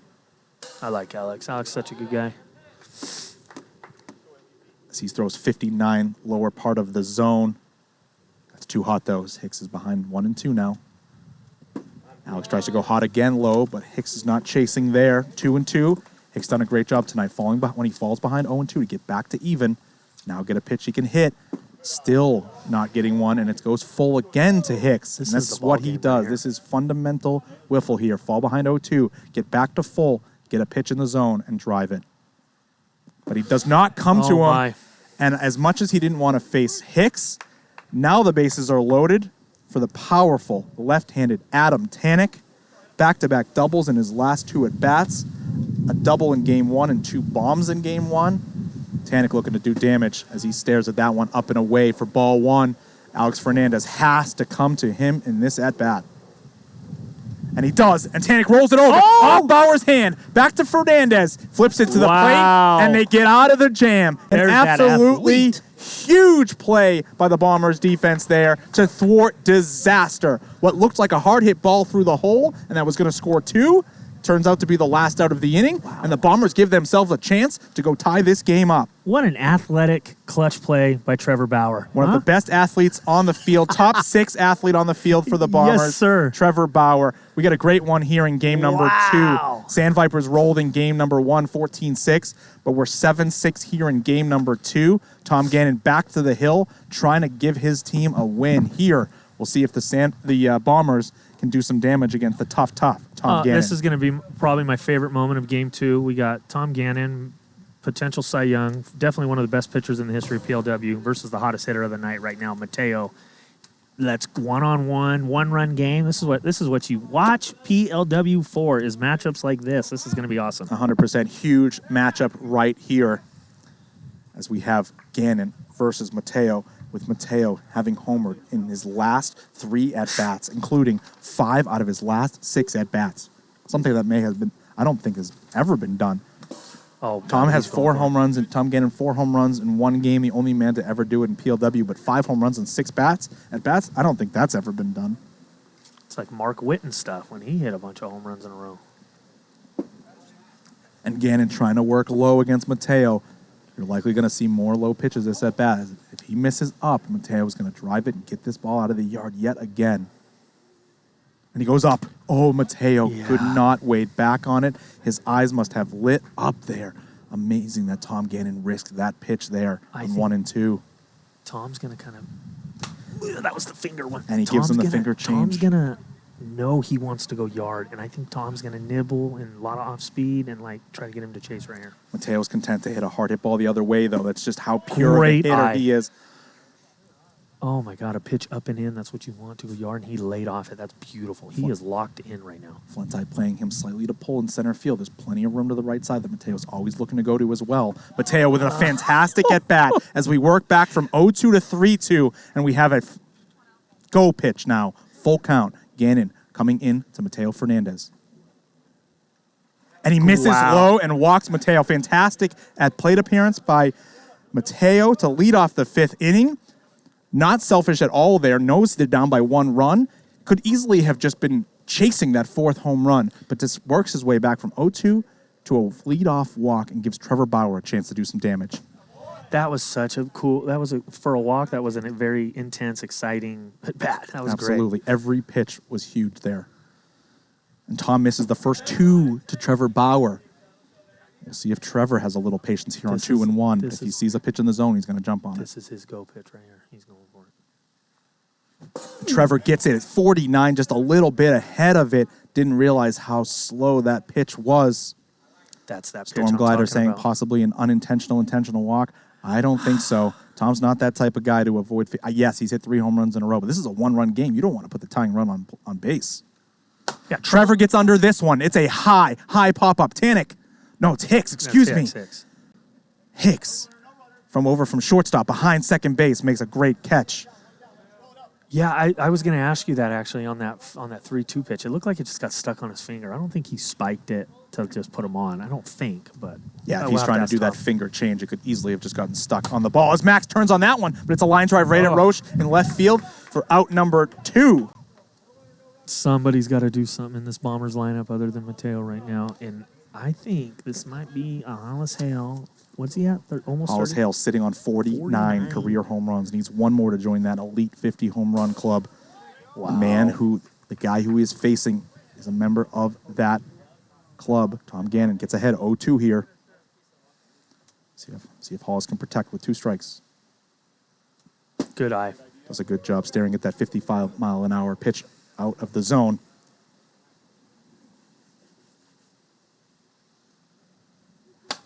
Hollis. That's that pitch.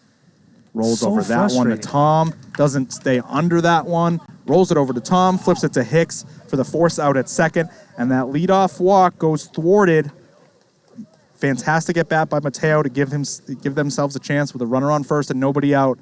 But fly out, line out, and ground out. And then we have a 7-6 lead for the Vipers heading to the top of the 6th. And Alex Fernandez back on the hill for the 5th inning of work in this game. It's going to bring 6 for Alex so far. The Sandvipers have not pulled away in this game like they did in Game 1, but it was that early scoring by the Bombers, and then they just one run. Yeah, the zero. Bombers had 5 runs through 2.5 innings, Yeah. and they've been quiet the last 2.5 innings. So they're going to need to find 1 more in the bottom of the 6th. But let's see if Alex Fernandez can do his job and keep this game right where it is in a 1-run game. If they can get out of here with a 1 or 0, they're going to have Mateo coming up in the 6th with a chance to tie it or walk it off. If they can get a walk-off with Gannon burning his innings, it is going to be a real interesting ball game in the 3rd game. Absolutely. 100%. Gannon not going to have many innings left for game number 3. Tavano is 2 for 4 in this game with 2 bombs, 2 2-run bombs.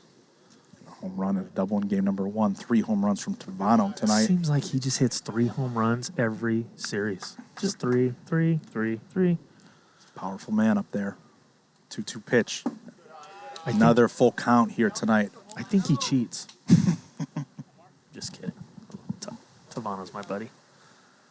Full count to Tavano. Does foul tip that one off. Misses the zone. Guess that Wind white hat. still kicks up. Maybe it's the white hat not matching the rest of the Sandvipers. Yeah, he's a prima donna. He wears his own stuff. Just kidding. Nice at bat by Tavano, dude. And that's going to walk out Alex Fernandez. He just, like, even when he's a patient hitter, he like fits the mold of these Vipers. Like, he is mini Hicks, mini Tannic, in my opinion. The way his approach is. I mean, the guy, he walks, he gets home runs. The only time I see him make mistakes when he gets a little, like, he's on a hot streak and he kind of is, like, chasing that next home run. But he's a stud. Yeah, Adam Tannic teaches a certain way that is the quote-unquote Sandviper way, and that's play solid defense, work counts deep, and hit the ball hard. That's exactly what Mark Tavano does. And we're going to see Mateo Fernandez coming in here trying to hold this deficit to just one. And we got a poll up there. Will the Bombers walk this one off? Heck yeah. Only 5 votes so far. No way, 21. Looks like everybody in the chat and possibly thinking the Sandvipers going to hang on to win here. But are they going to cover that 3.5 run spread? They need a few more runs here in the top of the 6 for you Sandvipers backers. But we had basically dead even action. 271K on both sides. As we see Kirby Bucket making an appearance tonight.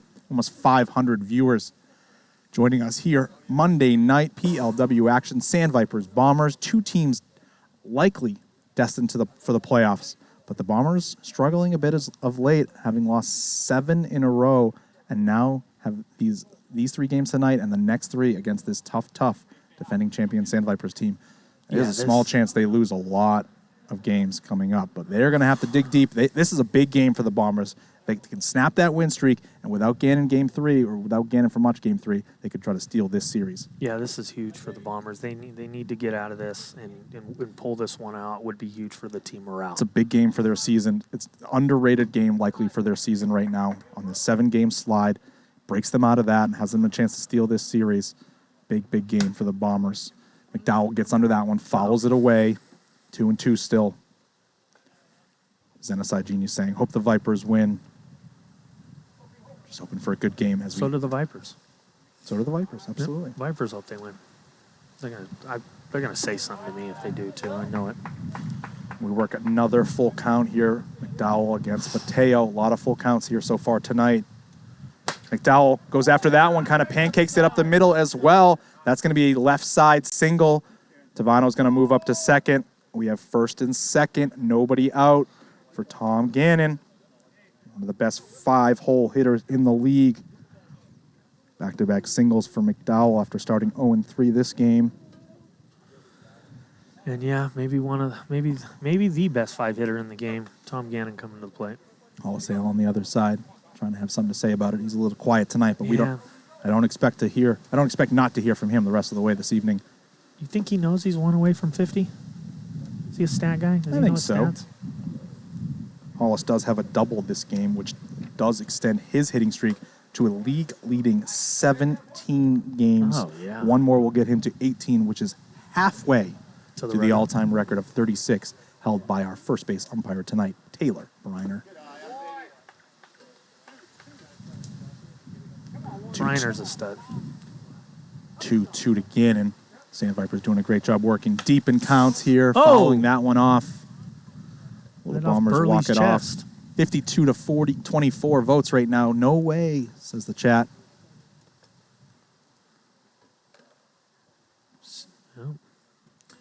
And 55 outside pipe as Gannon goes down looking. Mateo paints the outside corner. Nothing Gannon could do but stare at that one. You just got to give him that pitch. You cannot go chasing after that one. They need a huge double play right here. You do not want Hicks with runners on. Get out. Third to second double play is what the Bombers need right now. That's smoked up the middle. And it's gone. It's over the Leilani Acuna sign in dead center field. Donnie Roche with an absolute smoke shot to dead center. And those Sandvipers grab a 3-run home run here. Now lead 10-6. And Sandvipers backers, spread drama in full effect. and they are up by 4, laying that 3.5. Mateo could not get it done. He could not shut them down after Alex walked out. Gives up that 3-run bomb. Yeah, you had to attack right there. You had to go at him because Hicks might have done the same thing right after. So you had to go at him. It just Donnie hammered that, man. He looked good. Just a dangerous lineup, top to bottom. 1 through 6 can all get you. And as we saw, the number 6 hitter hitting a missile home run deep to center field. And that just brings up the tough Justin Hicks here with nobody on and 1 out, but now with a 4-run lead. That home run. As he smokes one over to Trevor Bauer, pancakes it a little bit, steps up and makes a nice throw and hits the strike zone for the 2nd out of the inning. That home run made some people who bet on the Bombers a little upset, I'm sure. Yep, spread drama will be in full effect heading to the bottom of the 6th, as now the Sandvipers are covering that minus 3.5 runs. The Bombers will need at least 1 to cover that if you've backed them. But not just that for Bombers fans. They are looking to try to get back in this game and possibly walk this one off. I like this defense by the... Tannic gets jammed there, almost breaks his bat, might have bent it a little bit, goes down swinging, but damage done, as we've said. Many innings so far tonight. Sandvipers back to double-digit runs in back-to-back games. 14-6, they won the first one, and they lead 10-6 here, heading to bottom 6, as we see a couple of PLW hotties. Not so hot up there tonight on the container under a blanket. It's chilly out here. Not your typical Vegas weather this week, at least these next few days. Tom Gannon out there trying to close this one down. Adam Tannic sends his man back out to the mound with a chance to grab a hold of this one, take the series here in the first 2 games. Well, yeah, this is, this is going to be a tough one for the Bombers. They were up 5-1, and they're getting beat 1-9 since they were up 5-1. Yeah. It's tough. It's tough. But, hey, with this win, you're within a couple base runners on, a grand slam, and back in it. 5 to win it, 4 to tie. It's the type of team that can get runs in a hurry, and it has to be a whole team effort to really get this job done here. Starts up with the bottom of the lineup here with Big Al. Let's see if he can get on base and turn the lineup over to the big guys at the top. Get to work, but he chases there as he's ahead of that one. 49-mile-an-hour pitch that did hit the zone, but he was way, way ahead of that one. And the other good thing about getting those extra runs, there's nothing Mateo can do to give them the lead. Even if first 2 guys get on and they go yard, they're still in the lead with the rest of the lineup, So that was huge because I have a feeling if he came up with a chance to tie it or win it, it'd be ding-dong Johnson time. Might be right there. Big Al waits back on that one, rolls it to Tavano, does a nice job firing one at 73 miles an hour to the backstop. A really strong throw by the rookie Tavano at second base. And the first out recorded here in the 6th. Alex Fernandez has to be a leadoff guy. Got to start getting base runners on. And that does grab top pipe. It does not hit the foam. Gannon going to get ahead of Alex 0-2 here. Rolls it back to Gannon. 1 hop, fires it into the strike zone. 77 miles an hour that time. And the Bombers quickly down to their last out. Mateo could be the hero of the point spread bettors if he goes yard here. That is true. Bombers backers looking for 1 run here just to cover this spread. Bombers fans looking for keep this inning alive. Mateo swings and misses fouls that one off. I think he thought that was coming back, and it just stayed out there. I think you're right. We throw it to the backstop instead of first base. The backstop is our first base here at PLW. Whoa. Something happened. There was a ball had come over from the dugout. Mateo saw it, then Tom saw it, and Tom stopped mid-pitch. Chaos asking, is this on DraftKings? Not yet. Not yet. Hopefully someday. Good call, Buck Bunner. Pylon the wind blew the pylon over. All right, back to action. We're ready. 0-2 here. Gannon to Mateo. Tom looking to close this game out. Mateo fouls that back right at me. I dropped the ball. God. To be fair, I had a pen in my hand. Another 0-2 pitch from Gannon to Mateo.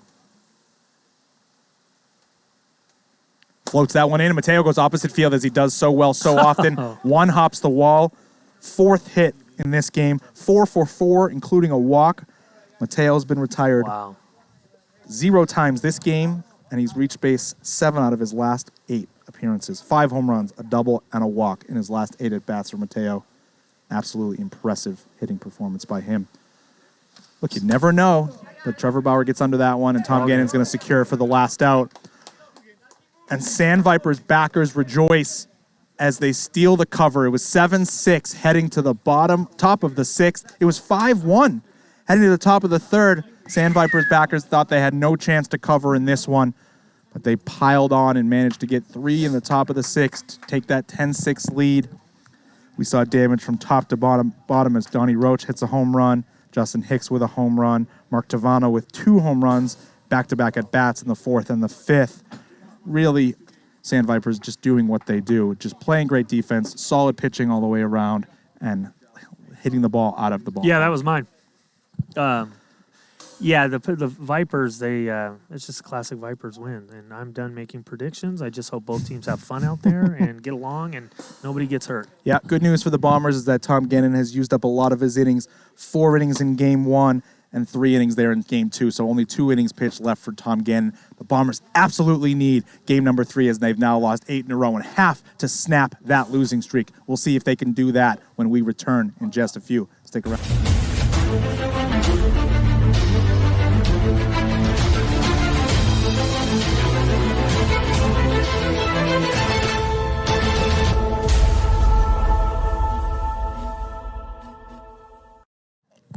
Welcome back to Hideaway Field, Monday night, opening night of week number 14 here at PLW. Sandvipers take the first 2 by scores of 14-6 and 10-6.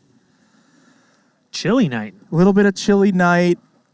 Poll is up. Same predictions up. Same line, guys. Sandvipers minus 3.5. And we see the early money come in on the Vipers, 42K to 20K. Look, you got to. I'm going to go ahead and make a prediction that the Bombers cover this game. Okay. Either way. I'm not going to go ahead. I'm not going to sprinkle any on the money line as you were doing last game. Justin Hicks giving me a head shake saying, no way, buddy, save your funds. Yeah. But I do think the Bombers will cover this one as they do only have to face Tom Gannon for 2 innings. Okay. It's going to be a good game either way. We got about even action right now. 50K at both sides. Sandvipers minus 3.5. Get those WIFFLE points in. Use those points in the store. And we might get a special night out of Max Mateo hitting all the bombs. Sure. And he's only been out twice. I think he's like 6 for 8 with 3 walks. Mateo doing Mateo things. Unfortunately, had a big night on Saturday night as his team got swept, and another big night tonight, and they've dropped the first 2. Yeah, that's tough. Mateo with that sidestep misses wide, and Hicks works a full count here in the first at-bat of game number 3, just continuing to do what he does. Takes a nice hard swing at that one, fouls it back into the zone. The catcher will drop that one, but not next time. Mateo has to get out of this first inning basically unscathed and give his team a chance. Oh, my God. But unfortunately, he's going to walk Hicks, who's just all a the tough time. out at-bat after at-bat. And that's going to bring up Adam Tanek with a runner on first and nobody out. And just tough situation. Tanek's like, I'm going to bat Hicks lead off. I'm going to bat behind him because I'm always going to have somebody on base in front of me. Not a bad strategy at all. Tanek swings and misses at that one. That does grab the outside pipe. He gets behind 0-2 here. Mateo misses low.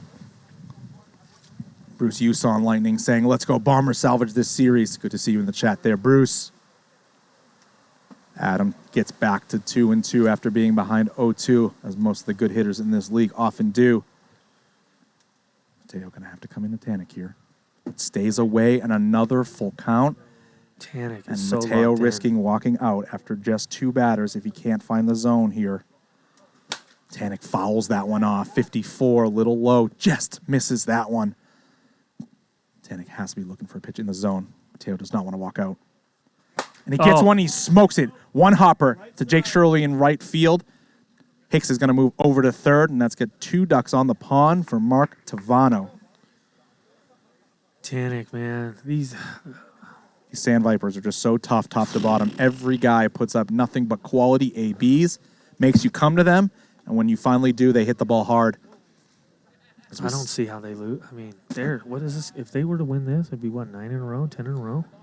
That the Bombers have lost? No, Or that they've Sandvipers aren't have the won? Sandvipers on a big win I think they're streak just too? on three-game winning streak heading I'm into thinking this series. Snappers are on like an 8-game. Snappers have won 8 in a row, I believe. Sandvipers have won 5 in a row now. As this is a spinner to Alex, now flips to the Hollis, over to Trevor, and he's going to hang on to that. They're going to get the force out at second. The runner is going to stay at third base. Nice job by the infield there, sticking with that play and securing the force out at second, not allowing a run to score. But brings up Kenny McDowell with first and third, 1 out, looking to do damage. He gets under that one, fouls it away. Mateo gets ahead 0-2. S. Levy saying Bombers will win this one 12-8. I gave you over and under 19.5 runs last game. 10-6 final. Fell just under that one. Yeah, like I It said. looked like it might have got there. Just go opposite of whatever I say, guys. Fade Cody You'll is be good. what you're saying. Yeah, fade me. It's like 246,000 on Sandvipers minus 3.5.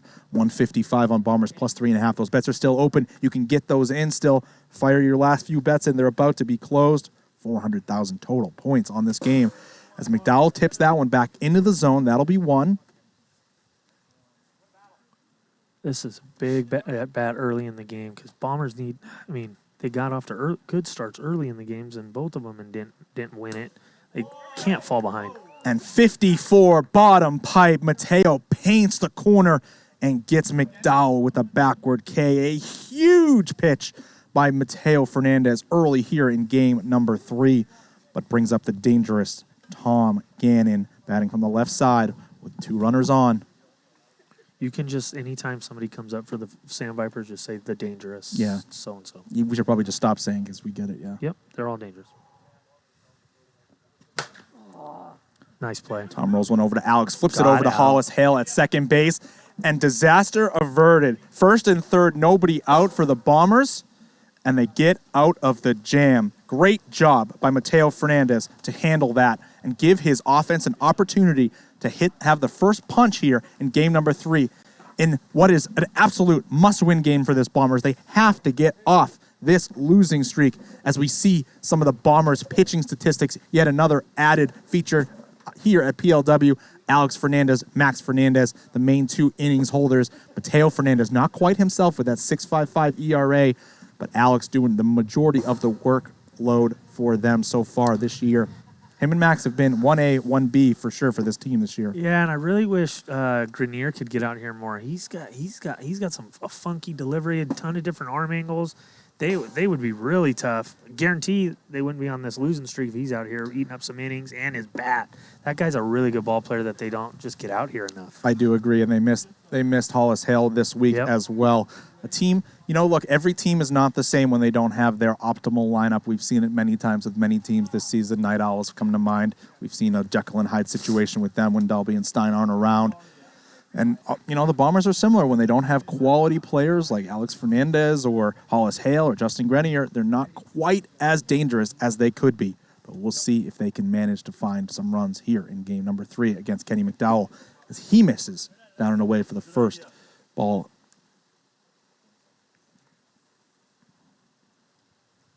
Alex looking to get a base hit here, get on for his little brother, who's been on fire tonight. And he looks at a 54-mile-an-hour pitch, which grabs the pipe. 1-2 now. McDowell steals a strike there against Alex. Tries to waste away. 57, 2-2. So many accounts tonight of work. 2-2. Both sides, both teams have just done a great job working deep in counts. Another full count here. I feel like there's just been full count after full count here tonight, Cody. Oh yeah, absolutely. With this wind, it's tough to throw strikes, but it's the catch-22 because you want to hit because the wind's blowing out. But Alex rolls it over to Hicks. He fires it in, hits the top of the strike zone for out number 1. The sure-handed Justin Hicks, making it look so easy play after play out there at shortstop for the Sandvipers. Manager Adam Tannick loves having that guy at shortstop. You were asking why that guy doesn't pitch more. There you go. Just every play looks so effortless out there for Justin Hicks. Yeah, it's shocking if he doesn't make the play. Mateo is just locked in, dude. Premier Wiffle saying bets are still open if you want to grab that Bombers plus 3.5. We've seen how this series has gone. 1 or 2 runs early in the game means almost nothing to the spread. As Mateo gets under another one, and that's gone. Whoa. Mateo Fernandez just damaging the ball tonight. His 6th home run of the night. Amazing. We were talking about just a couple of weeks ago that there had only been 1 or 2 6-home run nights ever. And the ball has just been flying out of the ballpark lately. And Mateo been absolutely hammering the ball. I mean, this is a crazy performance by Mateo Fernandez. His last 9 plate appearances, he has 6 home runs, a double, and a walk, and a ground out. So he's 7 for 9, 6 bombs, a double, and 7 for 8, 6 bombs, a double, and his walk. Is that good? That's incredible. Yeah, he's a stud. It's just incredible. I mean, that 7 for his last 8 with 6 bombs, a double, and a walk. I mean, 8 is Wheaties, that's for sure. I think I think it's Bauer time this game as well. Trevor hasn't quite found it tonight, and I think He's been bothered. He was telling me the other night he's been bothered by a stiff neck. He did say that the other night as well. I think he's off a little. Damn, whose kid is that? Go Mateo. That's your kid. As he stares at 53 in the zone on a full count. Great pitch by McDowell there. Gets Bauer looking. Brings up Max Fernandez. 10-6 was the final score of Game 2, Vipers, J-Dub. 14-6 Game 1, Sandvipers won. 10-6 Game 2, Sandvipers won. Why don't you guys punch your score predictions in the chat for this game? Tell me who's going to win. What's your score prediction for this game? You want mine, even though it'll be wrong? Sure. I'm going to go 12-11 Bombers. Okay. I'm going to say 9-3 Bombers. Whoa. Don't let them hear that. Don't let the Vipers hear it. They're going to throw shade at you like they've been doing. 9's probably too many. I think it's maybe. But you think they only scored 3? Yeah, I think we're going to see. I think we're going to see a change in the weather a little bit, maybe, and we're going to see a little lower scoring game this game. Did you talk to Buck Burner's wife about the weather report or something? Because where do you see changing? It's cold and windy. It's cold. The ball's not going to fly. Slide as just as far. I can't even say it. Slide, fly. What? Hollis Hale here is still sitting on 49 home runs. I want to see 50. Looking for number 50. Also looking to extend that hitting streak. Oh, yeah. He's at, 19 games? He's at 18 games at the moment. Looking for one more. He's on to get to 19. Mateo Fernandez had a 5-game hitting streak coming into the game, and now he has extended his hitting streak to 8 games. See ya. Oh, no! And the weather has shifted just slightly, possibly, as that ball does not leave the yard. Hollis Hale maybe gets it a little more towards the middle of the bat. Hollis is over there saying, how does that ball not go out? Oh, man, I thought that was number 50. Just missed that one. I have Hollis the Hale bomber. did. I had the bomb in my hand ready to be part of that celebration for 50 for Hollis. Hollis Hale just missed that one. We have 1-0 Bombers here after the first inning. Mateo Fernandez back to the mound. Kyle Lohman here in the booth, joined by Cody Runnels tonight. What's Thank you, up? everybody. 460 viewers hanging out with us on Twitch. We appreciate every one of you watching this great action of PLW. Oof. Balls coming in left and right. Hollis, I was rooting for you, buddy. Don't throw it at me. Some great games ahead this week across the entire league. Yeah, what do we got going on this week? Tomorrow night we have Legends at Vaders. Ooh. Warbirds at Night Owls Wednesday night. Lightning at Snappers Thursday. And Ones at Cajuns Friday.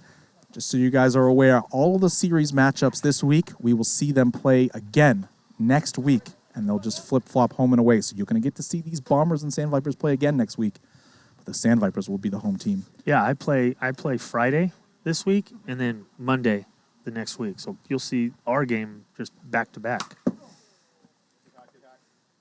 Sen makes music, making fun of me because I have a hole in my shirt for I've my seen thumbs. him talking about it. You know but what? I didn't know if you were sensitive Why about it or not. don't you so I let didn't him say know that I have 2 shirts on that have holes for my thumbs? Holy moly. I think. What are you, 12? I don't know. I'm just it's a little emo. Emo? Is that what it is? And Mateo walks out. Donnie, man, showing some patience tonight and some power. Patience and power. What do you know? He must be on the Sandvipers? Yep, he's looking to buy right into that Sandviper way of playing wiffle ball, and that is a bad sign for the remainder of PLW. If a guy like this, who's just joined the league only a few weeks back, can immediately make an adjustment and be able to hit the ball out of the yard, be patient, and take walks, man, this Sandvipers team is looking scary right now. And That's like a dream guy for you. You love guys who take walks, patient, and then hit pitches. That's a dream guy for anybody in this league. There's a lot of guys That's that what like Adam it. Tannick teaches. That's I what all know. the best hitters in this league do. They take pitches, they go work late in counts, and when they get a pitch to hit, they hit it as hard as they can. That's every great hitter in this league does the exact same thing, basically. As we see Kirby Bucket getting some air there, him doing what he does. The team I used to be on, we were a bunch of free swingers, and I know you used to try to get us to walk, and it didn't go over well. Look, I mean, I think the difference between the teams at the top and the teams at the bottom are there a lot of it is their discipline. I think you see the difference when you watch a team like the Sandvipers or the Vaders or the Ones. They really make you work, and the Bombers as well. They make you work, and the legends, Sansone and Corral and Stevenson, those guys battle up there and make you come to them. And, if you get a little impatient, that's when the pitcher will have the advantage in this league, for sure. Yeah, that's definitely comes with playing in this league. It's hard. For me, it's hard to stay patient. Not easy. I see it, I want to go, That's been my whole life. Mac coming in with 5 innings used so far, so he has 4 innings available. He won't be able to go the whole way. Hicks gets this one slightly off the bat. He couldn't. Shirley tried to do something funky there and use his can't foot. dive because of that finger. You're Kyle. probably right. And he was trying to be like a little Ronaldo out there, I think, and kick it up with his foot. Which isn't legal. Oh, it's not? You can't purposely hacky use sack? your foot like that to try to kick it up. If it's incidental, you could. Tannick lines one. I don't know. I think it's not in time. Fernandez knocked that one down, flipped it over to Hale at third, and they tried to get the third to second double play, but it wasn't quite in time. And it's going to be a fielder's choice reached on for Adam Tannick. First and second, 1 out here. Yeah, Shirley, that's the play he hurt his finger on, diving forward like that. And I know that was in his head because he goes hard. I've seen him crash into the wall, slide, dive in. I think he was a little gun shy because of that finger, and that's understandable. Maybe a slight mistake by the Bombers not having Lonell Simmons out there in the outfield instead of Jake Shirley. Lonell does a pretty good job protecting that outfield. Mark Devano absolutely went around on that swing. Both umpires call it. It's 2-2. Both umpires and Max. 1-0 Bombers here in the top of the second. That was a really nice pitch Tavano spoiled right there. That was a nasty pitch that he was able to get a piece of.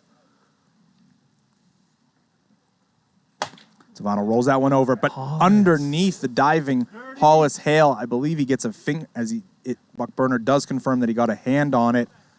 Hard hit ball. I don't know if this is quite an error. Tough play by Hollis as he was diving. Likely a base hit to the left side. The bases will be loaded for Kenny McDowell here. Trevor Briner is on the iPad tonight as umpire 1. That's a hit. Taylor Briner, yeah. Sorry. What did I say, Trevor? Trevor Briner, which is a hybrid of the guy at second base. Yeah, I was looking at Bauer at second and then whatever. Gosh darn it. Foul ball down the left third base line. 1-2 here. Kenny McDowell, big at bat in this game. And Max Fernandez floats one in there at 54, and it grabs top inside pipe. And McDowell goes down looking for the second consecutive at bat. Just filth from Max Fernandez there. Oh, what a huge pitch in that moment. Bases loaded, 1 out. Get a strikeout look in. That's huge. He's going to bring up Tom Gannon with bases loaded, and he's up there swinging at the first pitch, but somehow cannot connect with that 51-mile-an-hour pitch in the zone, maybe just slightly ahead of it. And Max gets ahead 0-2. Let's see how he works. Tom ahead in the count.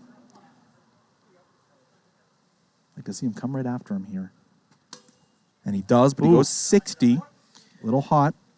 Thank God the trade deadline passes. If they go another inning with no runs, Tanek might have shipped somebody out of here. Nice hit. And that's a base hit up the middle as Max came off the mound to do that step-aside pitch. No way, that's right side. It looked like it went right over the bag to us. If it goes over the bag, it's left side, right? So that's left side. Yeah, directly over the bag is left side. Yep, it's going to be first and second. But that's going to score 2 runs, and the Sandvipers will take the lead here on a base hit up the middle by Tom Gannon. You know, a side effect of that step-off pitch that both Mateo and Max have been trying to use at times is that you're not in a good fielding position. You're completely off the rubber. And we saw it there as Tom Gannon went right back up the middle. If Max had just thrown a normal pitch, that he fields that no problem. Yeah, it's tough. You're trying. These guys have been, like you said, these guys have been pitching in this league forever, so they're always trying to work different angles, throw different kind of pitches, and moving their body off the mound, certain way to get out. You know. Yep. Mateo gets Don Roche swinging there for the 3rd out in inning number 2, but the Sandvipers strike with a 2-out RBI single by Tom Gannon. Gives them the lead. Kenny McDowell back out there for his 2nd inning of work this game. Now with a lead. A little bit different feeling pitching with a lead as it does when you're trailing in the game. Yeah, and this one's far from over, so you just want to limit the big innings. Try to hold them to 1, 2, and then try to have a big inning of your own later on in the game when teams start running out of pitching, and Gannon's only got an inning or 2 left. Get 2 innings available. So if you're Bombers, you need to get it going right now because they have not hit him well tonight, other than Mateo. Yeah, Mateo's been the guy who's been hot against everybody tonight.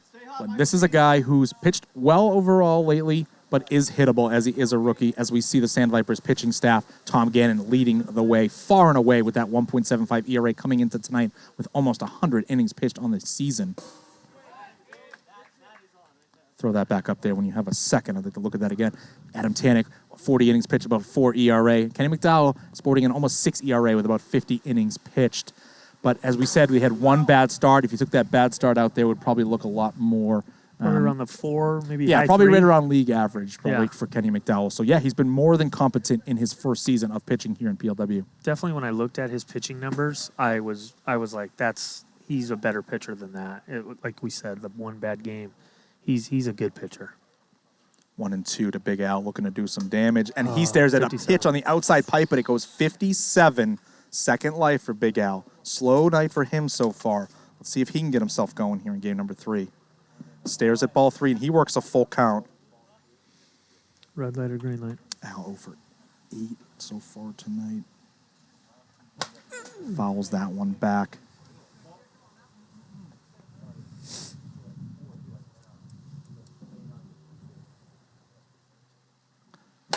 And Al gets under that one and drives it deep to left, and he does get his night started. 0-8 to start the night, but that doesn't matter as one big swing. Big Al ties this ball game at 2. Big hit by Big Al. Wow. Big Al doing Big Al things. Get a pitch down the middle. He actually went down a little bit to go get that. A pitch normally not in Al's zone, and he hammered it over the left field container. As the Bombers bomb has found a new home up here in the booth for some reason, but I'm not hating it because that is my second favorite home run celebration in the entire league. Yeah, it's cool. I feel like I'm part of the Bombers. I think we are going to issue a league-wide mandate next season that all teams will have to have some sort of home run celebration. Yeah, the best one's the Lightning with the Thor hammer. Thor absolutely. hammer. I'm a fan of all of them. I like the football plays from the Snappers. We just see them so often. Sometimes it gets old. We'll get the selfies from the Sandvipers. The Sandvipers, well, going to the autograph ball, flipping it to the booth, that's cool. Yeah. I like that. I do like their shift. Classy Warbirds with the handshakes. Fan of that. Yeah, Night Owls throw up the owl eyes. The Legends don't have one. They're too classy a gentleman for that. They're just legends. They just trot around the bases. Look, we've been here before. Yeah. That's what they let everybody know. As Alex works a walk. The Cajuns have Ryan Roosh chases you around the bases and That's pure right. joy and excitement. Ryan's just a single-handedly does the home run celebration for the entire team. Yeah. And that's going to be 2 walks for Kenny McDowell, and he's out of this game. We'll see what manager Adam Tanek decides to go with here, whether he goes for Donnie Roach or himself, as I doubt they're going to go to Tom Gannon early in this game. It looks like they're going to Gannon. But they are going to go to Gannon. Tanek going to go with the strategy of try to keep this one close, and we'll see if we can get some runs. Maybe he's obviously going to use 1 out of Gannon here, and just kind of play it by ear, I would assume. If they go get a bunch of runs in the top of the 3rd, you immediately yank them. But if it's a close game, maybe keep him in there. Look, he's only got 2 runs. It's just, only got 2 innings. Ooh, man, this is quite, what? It is Mateo, Bauer, Max. I mean, it's the heart of the lineup, so maybe that's what he's thinking as well. Maybe if it was the bottom half of the lineup, you go to Tanek or you go to Roach. So but I'm thinking, yeah, he's going to... Look at Kirby Bucket making it hard on Tom Gannon in a big spot here in the game. He's going to... I wouldn't be shocked if he kind of pitches around Mateo. I know there's no outs. I would be this shocked. Is a tough, Tom Gannon's coming right after Mateo. Yeah. If Mateo beats him, he beats him. But Tom is in this game to go get He these just guys. only has 2 innings, so if I'm Tom, I'm not giving in like, Exactly. I got to throw a strike. He only has 2 innings. Exactly. So you need to get – I can see him trying to get Mateo to chase more than like, oh, you know what, I'm down 3-1. I got to get one over here. You know what I mean? Exactly. I guess that's what I meant. Not walking, but Everybody on TikTok that are just watching that one camera angle, come on over to hang out with us on Twitch. Follow that link on the screen, on the field, and in the bio, twitch.tv/Premier Wiffle. You get 3 camera angles, amazing upgraded graphics by the night. You get to interact in the chat, earn wiffle ball points, get discounts in the store, get free stuff like signed ball. Mateo! God! Another home run by Mateo Fernandez! Are you kidding me right now? bombs away, boys. Holy cow. Mateo with his 7th home run of the night. Unbelievable. Holy cow. Mateo's going nuts tonight. 2 home runs in game 1, 3 in game 2, Wow. and now 2 in as many at-bats in game 3. This is absolutely bonkers. Tonight, Mateo Fernandez has been to the plate 12 times. He has 7 home runs, 1 away from a double, and 2 walks. And he's been out once? He's been out Once or twice? twice. 2 groundouts. That's it. Has any... Wait, I don't even know. He's having... Hello. He's been to the plate 12 times tonight. 7 home runs, a double, 2 walks. Unbelievable. 8 for 10. Bauer rolls this one again. He's going to fire it 80 miles an hour. Far from over. It could... I mean... I don't know the history of this league like you do. It's just, he's got to be on pace for one of the greatest hitting nights in the history of the league. Going into the season, the record for home runs in a night was 6. It had only been done 1 time in PLW history. And I think we've seen 4 or 5 so far of those nights this season. This is now the 3rd 7 home run performance we have seen. 2 of them by, the 4th. 2 of them by Ryan Chen, 1 by reigning player of the week, Buck Burner, and now the 4th instance by Mateo Fernandez. Wow. Absolutely incredible. The Bombers they've had I remember when Bauer won like player of the week in the beginning of the season. I think he hit 5 home runs and everybody was losing their mind. Like, that's just a regular night. Yeah, second series of the year, Trevor had 5 home runs and we were thinking, wow, what an incredible night. 5 home runs looks like nothing this year. Just amazing. As Max goes way back, and that ball is out of here. 3rd home run of the inning for the Bombers. Al goes yard, Mateo goes yard, and now Max goes yard, and it's 4-2 Bombers. And this is all up against Tom Gannon. Gannon started this inning and has given up 3 home runs. Yeah. Oh, my goodness. Not what Adam Tanek was looking for when he plugged Tom Gannon into this inning. No, he expected a shutdown inning from Tom, and it's just been the opposite. Bombers stepped up when they needed it. This was a big... I like the move of it because obviously it's shown what these guys can do at this early part of the game, and you put Gannon in trying to get it. It just hasn't worked out. Hollis rolls one over to Hicks, goes off of his hands, stumbles a little, but picks up and makes a hard throw to the backstop in time for out number 2, and it's going to bring back up Big Al, who started this whole rally off with a solo shot of his own this inning. Chapley saying, I like the bomb celebration. Love the bomb celebration. One of the best in the league. I think it's number 2. Big Al hacks at that one. But it's cool the way it they got the bomb siren too. That's very cool. Gannon ahead 0-2 here. Tough spot for Big Al. Gannon at his full repertoire. Misses that one high. That pitch just it scares me even up here in the booth. That is so nasty, that pitch he throws. Oh, pause. Tom pausing a little with the wind. And Got it him. messes Big Al up enough to get him to swing and miss. But not before the Bombers, with 3 solo shots in the inning. Excuse me, 2 solo shots and a 2-run bomb. Yep. And it's 5-2 Bombers. They had a solo shot in the first inning from Mateo. Then Al led off this inning with a solo shot. Alex walked. Mateo with a 2-run bomb, and then Max with a solo shot. And it's 5-2 Bombers. We're on our way to a 9-3 Bombers victory, as I predicted. We'll see if that holds true.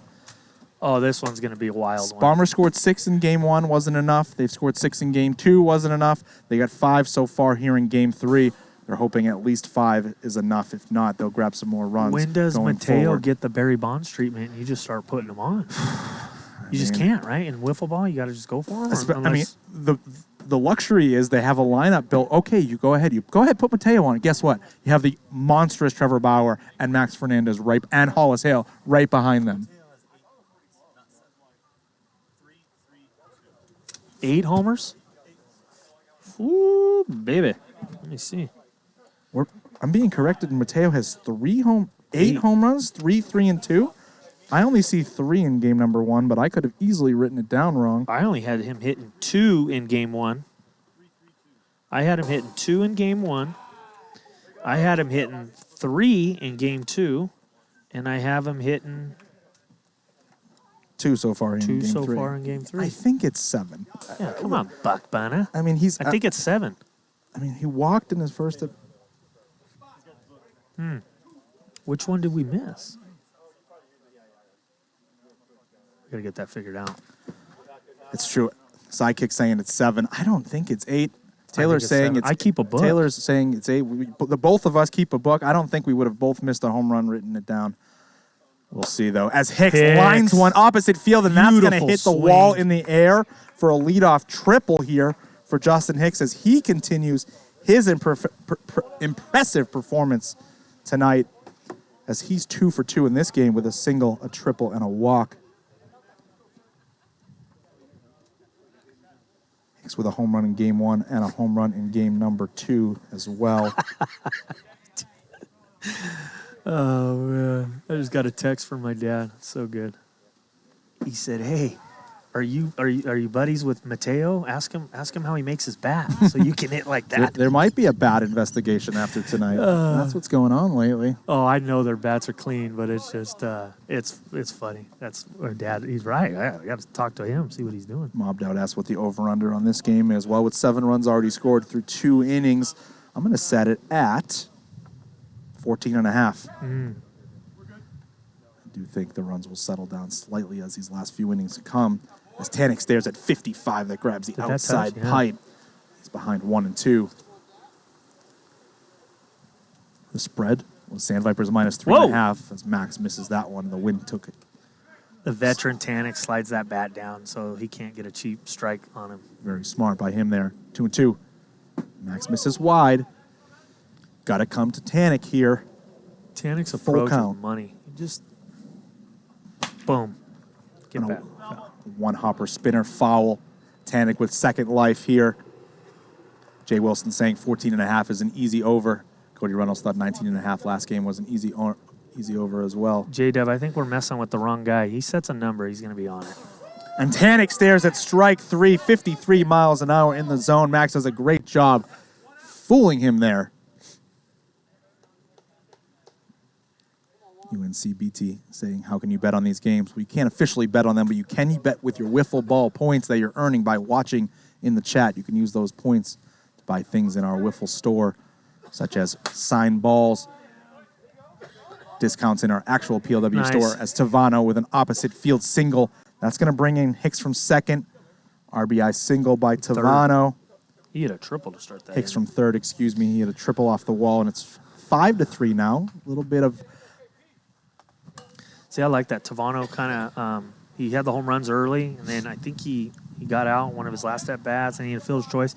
Hey, I'm going to adjust, hit the ball the other way, get a base hit. The guy is a good hitter, great hitter.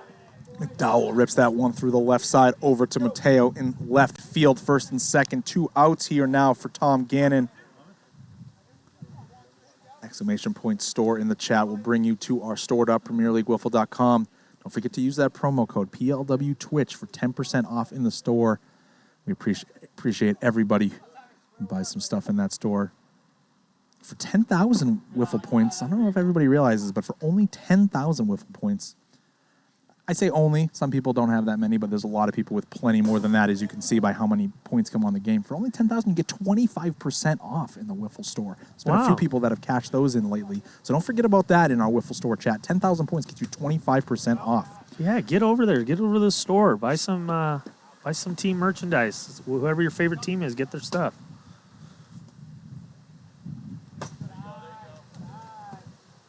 I know I got some friends back home that are buying my jersey. They wanted Lightning jerseys, but that ain't happening now. So they said get them some Cajun ones. So I got some Cajun jerseys I got to get that they're ordering from the store. Pretty cool.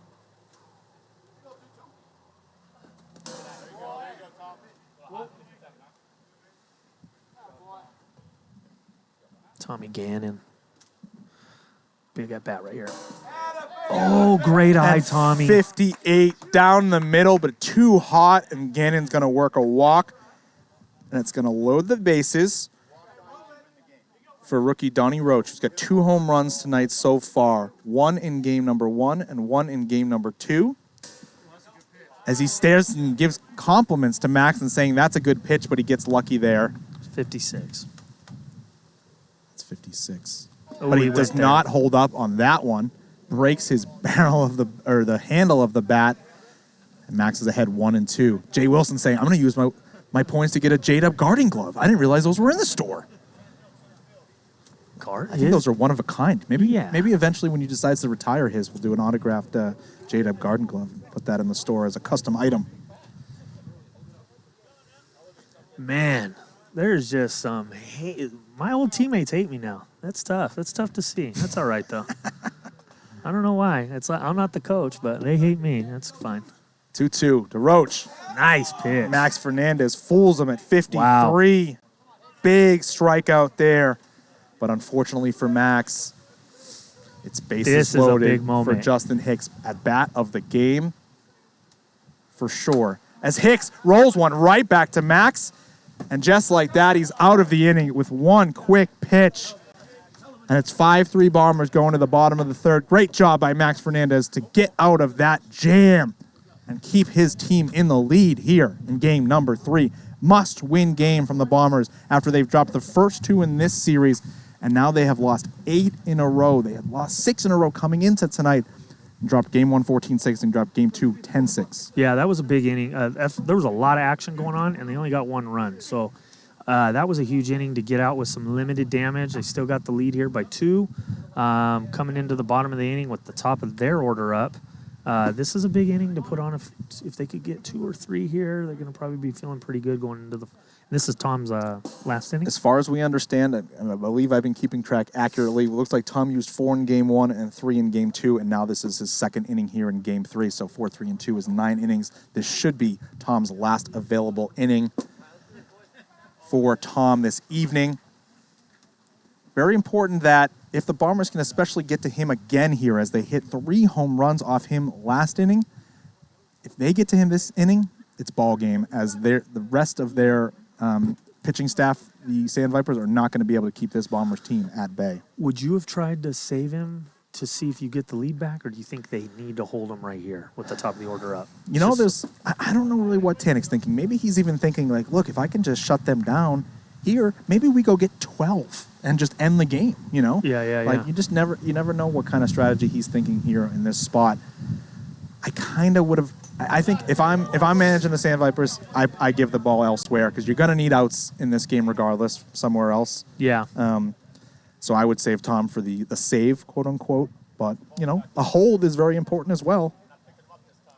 And here we go. Mateo Fernandez sitting on what we believe is 7 home runs. We were told 8, but I don't believe that is correct. I'm pretty sure I don't know how we would have number. both missed a home run in the game 1. Okay, Buck does recorrect us. Yeah, 2 home runs, 3 home. Oh my God, you almost did it. 2 home runs game 1, 3 home runs game 2, and 2 home runs so far here in game 3. They're making us forget about Buck Burner and Chen's night real quick. This is getting out of control. 1 and 2 to Mateo. And swing and a miss, strike 3, and Gannon retires. The red-hot Mateo Fernandez has now struck out 3 in a row after getting lit up in inning number 3. Mateo is human. Mateo is human. His first time retired on strikes tonight. Great job by Tom Gannon getting him there. I almost wanted to give him a little standing. Oh, that was quite I felt like he hadn't got out in a month. Sen makes music saying I wanted him to see him beat the record. He'll absolutely have another opportunity to do so. Yeah. This game, unless for some reason the Sandvipers score 12 in the top of the 4th. But I would think at least 2 more at bats, maybe 3. Well, if it goes to 6 innings, he'll absolutely have 2 more at bats. Yeah. Spauer stares at that one, and that's only going to be 53 in the zone. And Gannon strikes out 4 in a row after getting lit up. Does his job, holding it to only a 2-run deficit for his team. Adam Tanek did a good job in the middle of this game, throwing Tom Gannon out there.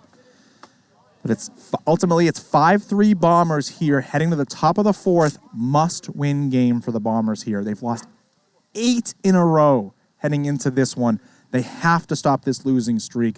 19 and 22 they sit right now. Must-win game for the team. Yeah, it is a must-win, mainly I think because you play them again next week. So you want to know, hey, we can beat these guys in this because that's going to be tough going into the next week if you do get swept here today. Yeah, 100%. As far as the standings go, I don't know. I mean, they could go and win 3 next week, but because you're playing the Sandvipers back-to-back weeks, you want to know you can get them. Yeah, there's a lot of clutter in the middle of the standings, but as the way the Bombers have gone the last 8 days, is their 3rd series in 8 days. A lot of wiffle they've played.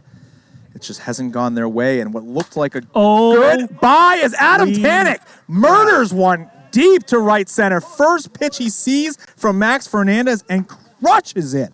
Home run, Adam Tanek, 5-4 Bombers.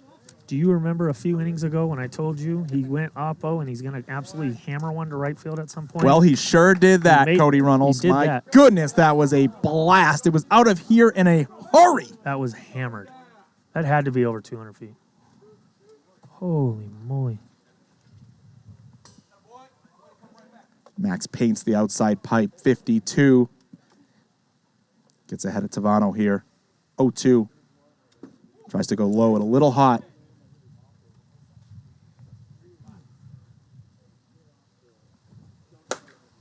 Oh, Tavano. Bat flip. Goodbye. Back-to-back home runs for the Sandvipers. Tanek, Tavano, and just like that, tie game. Tavano's solid, man. He's hit a bunch of them tonight. Tavano. He had a double and a home run in game number 1. 2 home runs in game number 2. And now, another home run here following 2 singles in game number 3. Great night from Mark Tavano. Just like that, this game is tied. As McDowell rips one inside the pylon, down the third base line, past the diving Hollis Hale, and that's a double. Might be time to get Mateo out of this game. I mean, that's back-to-back home runs and an absolutely smoked double. As good as he looked getting out of that jam, got to give them maybe a different look. Mateo did walk out of this game. Alex has 1 inning pitch game 1 and 5 innings pitch game 2. Alex has 3 innings available. Could have pitched all the rest of this game. Surprised they haven't gone to him here. See if Max can get Tom. Spikes that one, over grips it, 58 miles per hour. Kenny McDowell hits some of the hardest ball. In BP, he was hitting rockets like that all day, and then good to see him do it in the game. That home run he hit earlier, and that ball had to be some of the hardest balls hit tonight. Yeah, he's 6'4", 6'5". He swings the bat just as hard as any of these guys on the Sandvipers team. Brando saying this game is straight fire. This sure is. This is a great game. Great here, game. 5-5 here, top 4. Tom Gannon taking ball 3, working yet another full count for the Sandvipers here tonight. Right around second, nobody out for Tom as he takes 53 Wow. in the zone, goes down looking. Max got these guys looking a handful of times so far in this game, but there's been some damaging hits as well. Brings up Donnie Roach. I feel like I've seen so many different pitches from Max. He's just like emptying out the treasure chest of pitches that he has, trying to get these guys out. Hits the zone there, 55 miles an hour, gets ahead 0-2. Yeah, you got to try all different stuff against pitchers that have seen you multiple times in the same evening. You can't just be complacent against them. And he goes to that drop pitch at 61. Gets Roach swinging for the 3rd consecutive at-bat. It's going to bring up Justin Hicks with a chance for an RBI. 2 outs here. Runner on second. Looking to give his team the lead.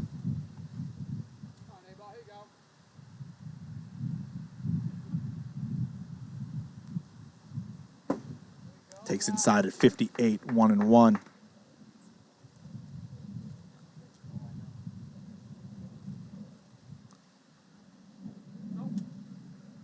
As Hicks fists that one Nice over ball. to Bauer, and Bauer catches that weak line drive. Hicks unhappy about his performance in that at bat. But this game gets tied on the back of back-to-back home runs by Adam Tanek and Mark Tavano. The Sandvipers, top to bottom, have done damage tonight, and they continue to do so here in game number 3, and we have a whole new ball game. Tavano going to the mound. And Mark Tavano is going to get an opportunity here in game number 3. We knew somebody besides Tom Gannon was going to have to get outs in this game. Adam Tanek got lit up a little bit at the beginning of game number 2. Maybe doesn't want to give the Bombers another opportunity to face him. They see somebody different in Tavano here. Let's see if Mark, with a Rookie of the Year possibly in his future, can have another good outing here. Mark's had only 3 2/3 innings so far this season, but has yet to allow an earned run. As you see on your screen, not a great walk-to-strikeout ratio, as he's struck out 7 of the 20 batters he's faced, but he's also walked 6 of them. So we'll see if Mark can find the zone here and keep this Bombers offense at bay, keep his Sandvipers in this game. Yeah, Tavano in that tryout thing, or not tryout thing, the practice thing we do on Saturdays, he throws strikes and he's learning, and we sit up there and talk pitches and what we're thinking and stuff. So I know he's working on it all the time. I think he puts his daughter in the box and throws to her, and he's working on it. So I know he's been wanting this. I hope he does well right here. First pitch, Oh. see ya! Max Fernandez, the first pitch he sees from Mark Tavano, he absolutely smokes it over the left field container. Back-to-back home runs and back-to-back plate appearances for Max Fernandez. Bombers 6-5 now. That was hammered by Max. That was a good pitch to get. He knew Tavano was going to come in, try to throw strikes, and he was just sitting on it and got his pitch. But that's okay. It's only a solo, and Tavano is going to look to bounce back right here. Took a little time for Max to get going tonight, but that's his 3rd home run in his last 5 plate appearances. Falls behind early to Hollis here, 2-1. Tavano throws that same pitch to Max. Hollis is going to do the same thing. He's looking for home run number 50 in his career. Yeah. He's the 3-1 pitch here from Tavano, and he's got the green light on 3-1 and fouls that back. Hollis turns around and tells us, I drive too far to walk. I'm here to hit the ball out of the yard. And he swings and misses at that one. That one was in the zone. Full count pitch, strike 3 to Hollis Hale. Hollis, yeah, that's he got his pitch to hit. He just missed it. Yeah, just missed it. Brings up Big Al, homered in his first at-bat this game, struck out in his last. Fouls that one, gets behind 0-2. The bomb is peeling on me. It's falling apart up here. They throw it around so often. I mean, you would think Been so. busy tonight. Sidekick needed saying, I drive too far to walk should be a T-shirt. Absolutely. Yeah, I love it. That's great. Al takes that one. He works his account from 0-2 to 2-2. Nice job there by Big Al. Devano with a little bit of a pause and misses away. And full count now. Al looking to turn the lineup over here and give Alex and Mateo a chance to do some damage. Takes ball 4. Great at bat by Big Al there. Falling behind 0-2, then takes 4 consecutive balls. Gives Alex and then Mateo an opportunity to add some insurance runs here in the bottom of the 4th. Yeah, and Devano needs to throw strikes here because Max is not going to chase something, I don't think. And he needs to go at him right here or he's going to be walking out. Who do we go to next, you think? Tanek? Either Roach or Tanek, for sure. 6 consecutive balls by Devano. We said when we saw his statistics that he's had a hard time finding the strike zone, and we've seen it just now. And that happens. He's still what, he's had a 4 innings pitch. Yeah, he's had very few innings pitched, so it's understandable. And I guarantee he's not pitching in these wind conditions when he's practicing and stuff. It's different. Right, and that's 8 straight balls thrown by Mark Devano, and it's going to bring up Mateo Fernandez with first and second, 1 out. Mateo Fernandez has been the man of the night so far, despite his team dropping games 1 and 2. 2 home runs in game number 1, 3 home runs in game number 2, and now 2 home runs in game number 3. Can the Sandvipers possibly consider intentionally walking Mateo, setting up bases loaded for Trevor Bauer and Max Fernandez? I think the answer has to be no. Big Al sneaking in the team huddle of the Vipers. I wonder what he's picking up there. Yeah, what's Al looking at? Him. What's he hearing? Such a veteran. That's a great shot there. That was great. Yeah, Where's the umpire? Taylor Briner going to break up this meeting. Going to give out a quick shout out to our stream team tonight. Taylor Briner, Buck Burner doing the umpiring, Kyle Lohman and Cody Runnels up here in the booth. Our technical director down below is Greg Kelly, along with Chris Coleman. There they are down below in the booth. Appreciate you guys down there. That's so cool, the Dungeon Cam. Chris Warfield, manager of the Warbirds, up there in the Sky Cam, hanging out tonight. And we appreciate Nick DeVella at home doing the Twitch producing. Team effort to bring you PLW action here. Ooh. And you asked, and you shall receive, Cody Runnels, as we have Justin Hicks taking the mound. Yeah, everybody's in a tough spot. Everybody's wanting to see it. We're going to get to see it. Now, who plays short when he pitches? Tommy Gannon? Tom? It'd be interesting. Tom could play short, and you could have Adam Tanek move to left field. That's very possible. A few different scenarios. You can have Adam play short. He's played plenty of infield. Yeah, Adam could play anywhere, I'm sure, on the field, right? I mean, Michael Dean's going to third. Tavano. You could also have McDowell go to left and have Gannon at short as well. Yeah. I wonder what they do. So I just don't see. They just don't have their Tom's handling Kirby Bucket over there. Adam doesn't look like he's leaving the field. Adam's probably going to be going. Adam's going to take over shortstop. Tom Gannon's going to go to his favorite spot in left field. Oh, I couldn't see Flinty out there in the shadow. Gannon and Flinty in the outfield. Hicks misses ball inside to Mateo. That's 9 straight balls from the Sandvipers pitching staff. I don't think he's going to get a pitch to hit.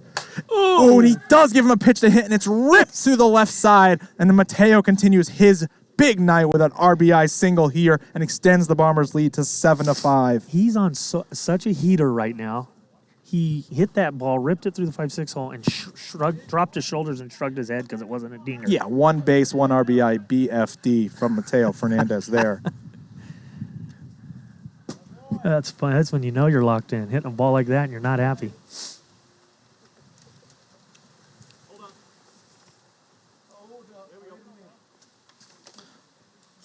Trevor extended his hitting streak from 5 games to 7 games with a hit in each of the first 2 games. 0 for 3 today. 0 for 3 in this game so far. That was a good knuckleball.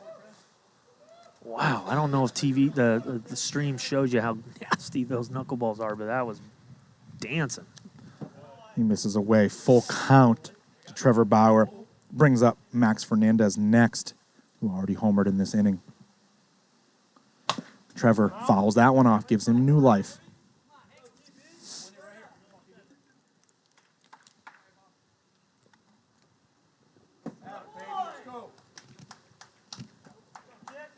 That's ball 4. Trevor Bauer, 3 walks in the inning for the Sandvipers pitching staff. And now the bases are loaded for the Bombers. And only 1 out still. That over-under 14.5 runs that I set looking like an absolutely terrible line at the moment. We shall see. J-Dub told you 16.5. J-Dub too sharp. 16.5 looks like it might get blown over as well. One swing of the bat could be 16 from Max here. Hicks having a hard time finding the zone. Max will absolutely have the green light here on 3-1 if he gets a pitch over the plate. And he does. Rips it off. Nice Michael play. D knocks it down. They can go to third and get the force out. And they try to go for 2. No way. No way. The run's going to score from third. They don't get that double play. It's going to score 1 run. They get the force out at third. And it's going to be first and second with 2 outs for Hollis Hale. And now 8-5 Bombers.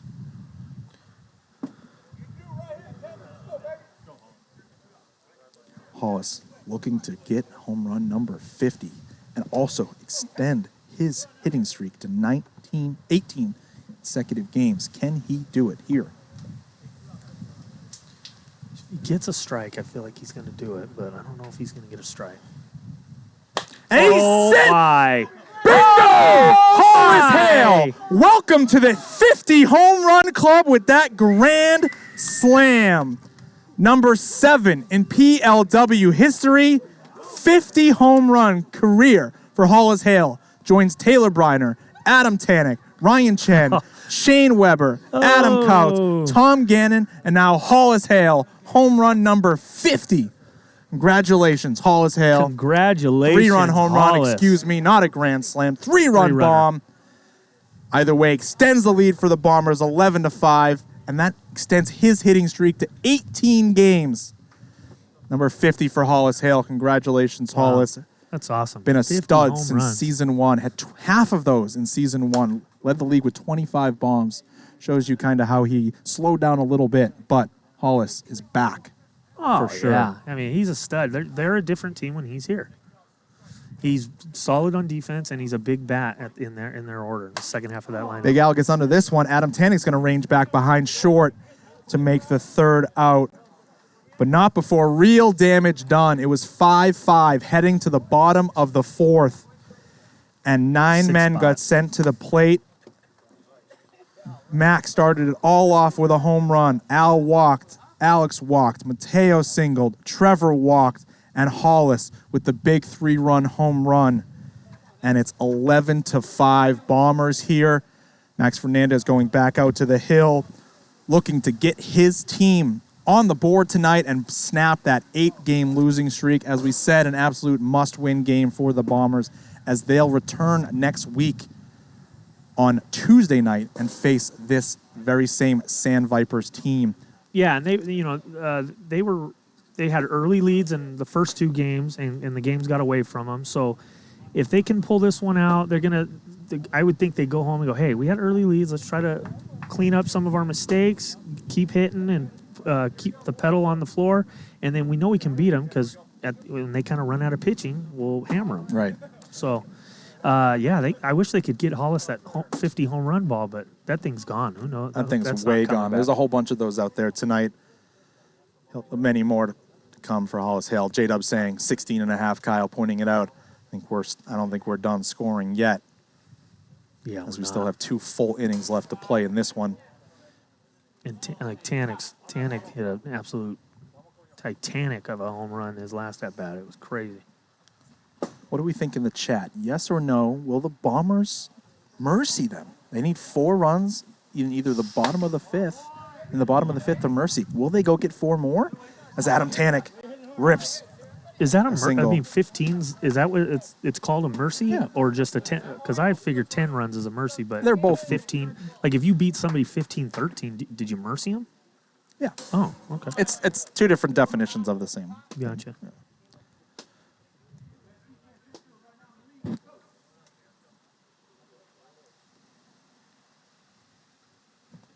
Yeah, they're going to score 15. Max ramps up there to 58 and gets Tavano swinging.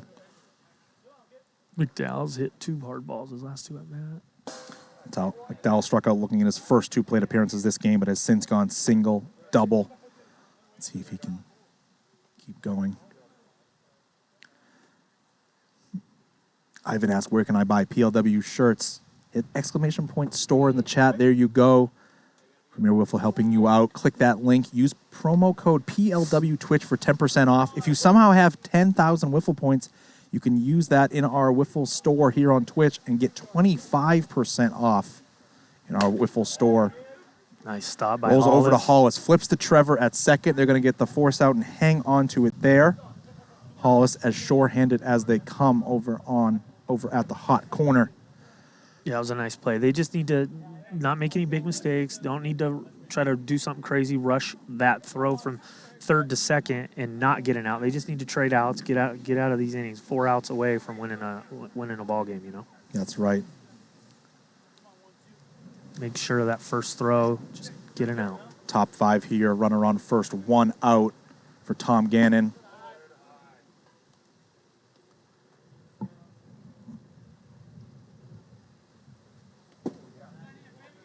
Two-one now to Gannon from Max Fernandez.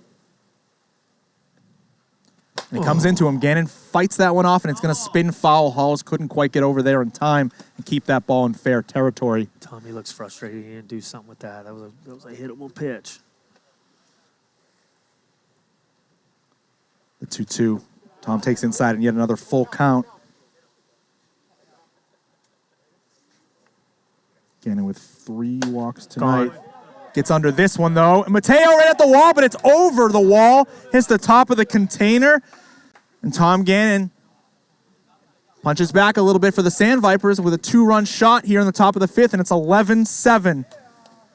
Nice opposite field bomb there by Tommy Gannon. Look. Hey, Buck Burner got one. Nice. 11-7 now. So the Sandvipers are not dead yet. They can just as easily score in bunches as the Bombers did. We'll see if Don Roach here can turn it over to the top of the lineup for Hicks and Tannick. Takes another ball, 2-1.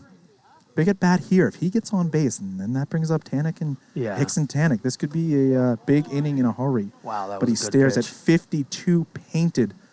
Playoff start, week number 19. Technically, this is the beginning of week 14.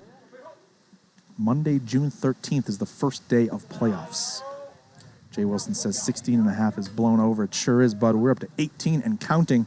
Could this be the highest scoring game of the night? We had 20 game 1, 16 game 2, and Max Fernandez walks out there to Don Roach. We have 18 runs and counting. I said 12, 11 What's that, Bombers. 20, 14, and 18? 52 runs and counting here in this series. Wow. Possibly the highest scoring series in PLW history right there. The Bombers had a wild series with the Legends the other day. I know there was a lot of runs scored. Was it the Legends when they went? The final game was like 16-13. There was a lot of runs that night. Now I'm a little curious. I'm going to have to look up that statistic. I'll do that later on tonight, and we'll get to the bottom of what the highest scoring series is. But I'm going to go out on a limb right now and say this is it. 52 runs in a 3-run. I mean, you're averaging 17 runs a game. I mean, that's probably unheard of in this league. You know. Yeah. Our Burner's series. saying, I was just going to say that. We scored 30 runs when we were on the Lightning. and we lost 2 out of 3 games. Okay, games. so that was 60. All right, so maybe that's not quite it. So, wow, that's incredible if that's the case. That's 60 runs in a 3-game series. How is that even possible? I'd be 57 curious. Warfield says that is a big number. We'll find that. I'll make that stat official later on tonight. Yeah. Stormglider asking, is each team required to provide a certain number of balls per game? Nope, here at PLW, we buy bats and balls by the bundle. We got some back out there in that container. There are 2 boxes full of 500 wiffle balls. About a month or so ago, we ordered 1,000 brand new wiffle balls, and we put them in rotation periodically. We don't use brand new ones every single pitch. We'd go through balls like crazy if that was the case, but we use basically brand new balls for every pitch. We don't scuff them. I think we got some fresh ones. Yeah, every night we put some in the rotation. You know, a lot of balls, they get fouled off one time, and it's like, that ball's still plenty good. Yeah. But yeah, as soon as they get a little scuffed or a little dented in any way, they come out of the rotation. Do we condition? No, they're just room temperature. As Justin Hicks goes down swinging. Wow. Great job by Alex Fernandez to get the dangerous Justin Hicks. Looks like Tavano struck out. McDowell hit into a fielder's choice, and that was the 3rd out in strike number 3. It looks like we had it wrong on the graphics. but the Bombers know that that was 3 outs. Should be confirmed by umpire Taylor Briner. Sorry about that for everybody. A little confusion, but we have an 11-7 game here heading to the bottom of the 5th. The Bombers need 4 runs to end this game 1 inning early. What do you think, chat, and what do you think, Cody? Can the Bombers do it here against either Justin Hicks, Don Roche, or Adam Tannick? Well, they got the top of their order coming up, and that's usually when they do some damage. If they can if Alex sets the tone here as the leadoff hitter, and Mateo ain't getting out, and then you got Bauer, Max, and Hollis, they easily score 4 runs. I gave 3 options for pitchers, and it's D, none of the above. It's going to be Scotty Burley. Completely forgot Scotty Burley was more than capable. I'm surprised, actually, they didn't go to him earlier, but when they went to Hicks, they could have easily been a Scotty Burley spot, as we saw him work some pretty good innings earlier on this season on the Vaders. Came over from the Vaders in a trade. Yeah, probably been gone. Maybe he forgot. Yeah, maybe he forgot as well. Really, probably would have been a spot to give Burley the ball at the start of the 5th inning there, and not Hicks, and kept Hicks at his traditional shortstop position. We'll see if Burley can keep this game a 4-run game. And I know Burley's probably got friends and family watching, but Mateo's coming up, and Mateo's going to set the record with 8 home runs this inning. Okay. I mean, I'd give you more than I'd give you 8-1 normally, probably, but he's hit 7 home runs tonight, so he'd probably have to lay me. I want to see Mateo with the record. That would be cool. Psychic asking, why don't they use Burley more often? Burley. And we don't really know. He's new to the Sandvipers, and they do rely on on Gannon for the most part. But yeah, Scotty Burley more than capable of going out there and getting some outs. A little wild here to start this inning. 2-1 here to Alex Fernandez. Yeah, Burley was here at 4:00 with me. Here, me and him were the first 2 here, and he was working on his pitching, and he's got some good stuff. There's his former owner, Sasai, saying he's a rookie, only knock on Burley's. He pitches to contact. He's prone to the long ball, as most pitches to contact guys are. As we see Alex Fernandez making contact there against Scotty Burley. Lead off base hit. Bombers win this game without having to go back out there to the 6th with 4 runs. This could be his last at bat. Mateo Fernandez with likely the last opportunity in this game. Burley he smiling. has 7 home runs on the night, tied the PLW record. The record was set. The record was set a month or so ago, not even, by Ryan Chen with 7 home runs, matched not long later by Buck Burner. Then Ryan Chen did it himself, and now Mateo.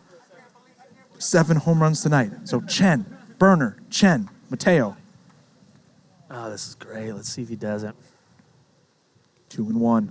Pitch down the middle, Mateo swings and misses. Struck him out. And I guess that was a strikeout. The first pitch must have hit the zone. We didn't realize it. Wow. Must have barely caught a piece. Yeah, it hit the bottom, inside, outside part of the pole for strike 1. What an at-bat by Burley there against Mateo. It's huge by Burley. Nice. Bushfield asking how many seasons has this been. This is season number 4. Check out our entire history. Head on over to PremierLeagueWiffle.com. You can see the season's past standings and career record holders. Ooh. Everything's over there on PremierLeagueWiffle.com. That was a good little... God, the knuckleball thing is just coming. It seems like everybody's trying to figure one out. There's again. Bauer, more patient Trevor Bauer now, forcing pitchers to come into him. 3-1 now. He'll have the green light for sure. Gets under that one. Deep to left. Off Flint Eye's hands out there. Kind of did a little bit of a funky jump when he probably didn't have to. Might have got scared a little bit for a second that ball was over his head, as it kind of was behind him. He was a little too far in. Trevor's going to be on with a base hit there. He is super solid usually out there, but yeah, that ball was up there high, and it's dark out there in center. He might have just lost it. Max with a pair of home runs this game can put the Bombers 1 run away from a 15-run Mercy with a big swing. Just misses that one a little bit ahead. It was only 48 miles an hour. Chucky's saying we should start at best plays of the week. We kind of did that last year. We had a guy who was helping us out with top plays of the week. Just, there's just so many hours in the day. We're going to have to hire somebody. I would enjoy a not top 10 plays of the week. My Not man, top 10 as well. my man Lou Allen for the ones the other night. Oh, my God. Running away with that one. My mom and dad were laughing so hard, I thought my mom was going to have a heart attack when he fell in his pink shorts. Full count to Max, and he rips a base hit up the middle. Left side, it's going to score Alex from second. 12-7 Bombers. First and second again for Hollis Hale. One swing of the bat, and this game could be over. 12-7 Bombers here. First and second, one out. You know Hollis wants to end it right now. Chuggy, Good if you're pitch. serious, reach on out to us on social, Instagram or Facebook, preferably Instagram, and we'll be in contact with you, possibly taking you up on that. Yeah, that'd be cool. Hollis hit his 50th career home run last at bat, man. That's neat. Looking for 51 to send the Bombers home winners here. Rolled over to Michael Dean.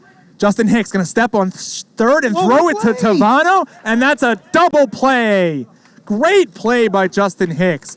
Michael Dean knocks this ball down. Hicks grabs it, scampers over to third, flips it over to Tavano, and they execute the double play. Sandvipers are going to need 5 to keep this game going, though. What a solid play there. Hicks, man, he's had a great night. Really impressive nights from a lot of different people. He's such a solid shortstop. His throw, he's got to make the best throws in the league, right? I mean, as from shortstop? Absolutely. He's the most, there's a handful of guys that make similar throws as he does, but everyone looks so effortless. He just has no problem picking it up and just sidearm flipping underneath. Adam Couts does some great stuff. What's this? Yeah, stick around with us after the show tonight. After PLW goes off air, we're going to raid PLW Gaming. Likely Sean Mercier will be playing some either MLB The Show or some other games. To be opening some packs, as you see there. Stick around. Here they are, Adam. Sean Mercier and Tom Gannon playing some MLB The Show. Yeah, I watched them earlier today doing it. They were in Sean shows way more enthusiasm and energy playing video games, and he's a mellow guy out here. Find something you're passionate about, he's right? Good. They're funny, and they're like talking and explains what you ask questions about the game. You know, someone like me hasn't played video games in a while. It was cool hearing questions and watching them play. Wow, what the heck happened there? What was that? Adam Tannick just smashed a double off his hand. Swung so hard, said "ow," and now he's standing on second base. Said "ow." Incredible. Said "ow," and he's on second base. Wow. Tannick. We say here the hands are part of the bat, and he sure showed us that they are. That's got to be the first ball in the history of baseball, wiffle ball, that's been off someone's hand off the wall. Sidekick saying off the handle. That was, I promise you, that was not off the handle. That was off his hand. He might have broke a knuckle. God. Mercier, definitely one of the best shortstops in the league. Yeah, for sure. Fires that throw into the pan constantly. So fast out there. That first step is so quick. Him, Jesse Caps, that first quick step. Mercier gets to balls that you think you have a hit, and he gets a hand on it, and either he picks it back up, or he sets the next guy up. He's solid. Alex Carrasco, a great shortstop as well. One of the fastest guys in PLW. Alex Fernandez, can flat out fly. Triple. As Tavano smokes a triple off the container. That will score Adam Tannick, and it's 12-8 now. Don't count the Sandvipers out just yet. They can score runs in bunches. 12-11 was my prediction. Fourth hit for Tavano this game, a pair of singles, a triple, and a home run. So that means the Sandvipers are going to get to 13 or 10. Tannick with 4 home runs as well. Pair of singles, a double, and a home run. 20 runs in this game. McDowell rolls one to Max that bounces up to Hollis, and he fires into the backstop, hits the strike zone for out number 1. Tommy Gannon, who homered last at bat. Glenn Meadows cheering on his former squad. Come on, boys, all the way back. 12-8 here. 2 outs away. The Bombers' victory. Game number 3. Gannon takes high. J-Lo for life, rooting for the Bombers here to try to steal game number 3. Bombers looking to snap their 8-game skid. A little wild by Alex there. Misses inside. Hits Tom Gannon, 60 miles an hour. 2-1. Tom waits back, and Alex misses. 3-1. Tom knows that he can't tie the game with one swing, so looking to get gotta himself get on base. Get on base. And that's going to be ball 4. It's going to bring up Donnie Roach. Or, yep, they're going to go with Roach. Going to go with Roach. Roach with 3 Ks in this game and a pair of walks. But he had a home run in each of the first 2 games tonight. Takes a good hack at 52 pitch. down the middle, but just under it. Just misses. That's the one you want.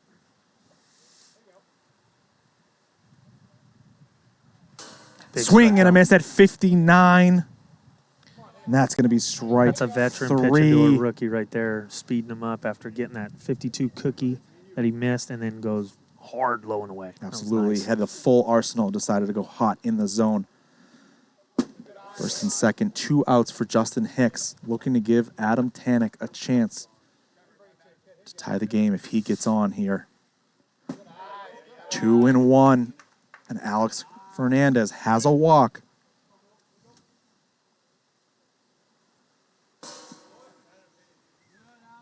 $50. Wow. What was Hicks? Right down the middle. Yeah, well, does he's Tanek do the thing like, hey, take till you get a strike? Since No, we're I down, don't think or- so. But, I think Hicks has got to think, I got to get this to Tanek because I can't win it, but Tanek can. So Yeah. a walk, gives Adam Tanek a chance for a game-tying grand slam. And here we go, full count. Alex Fernandez with a walk has to come into Justin Hicks here or he's out of the game. Comes into him. Hicks fouls it back. This is intense. Oof. Alex, he's locked in, staring them down. Big gust of wind. Alex Fernandez is going to take a bit of a walk here. He's going to come over to Max and talk a little bit of strategy. Try to figure out how they approach Hicks here with a full count. Talking to pitchers mid at bat have not gone over well for the Bombers this year. Oh, for one lifetime. Alex misses low. 54 out of the zone, and that's a walk. It's going to load the bases for Adam. Bauer. Tanek. Mateo walked out. Max walked out. And now Alex has walked out of this game. All 3 Fernandez brothers have walked out, and knuckleballing Trevor Bauer is going to have a chance to shut Adam Tanek down, or Adam Tanek with one swing can tie this ball game at 12. Cody, what do you think we see in this at bat?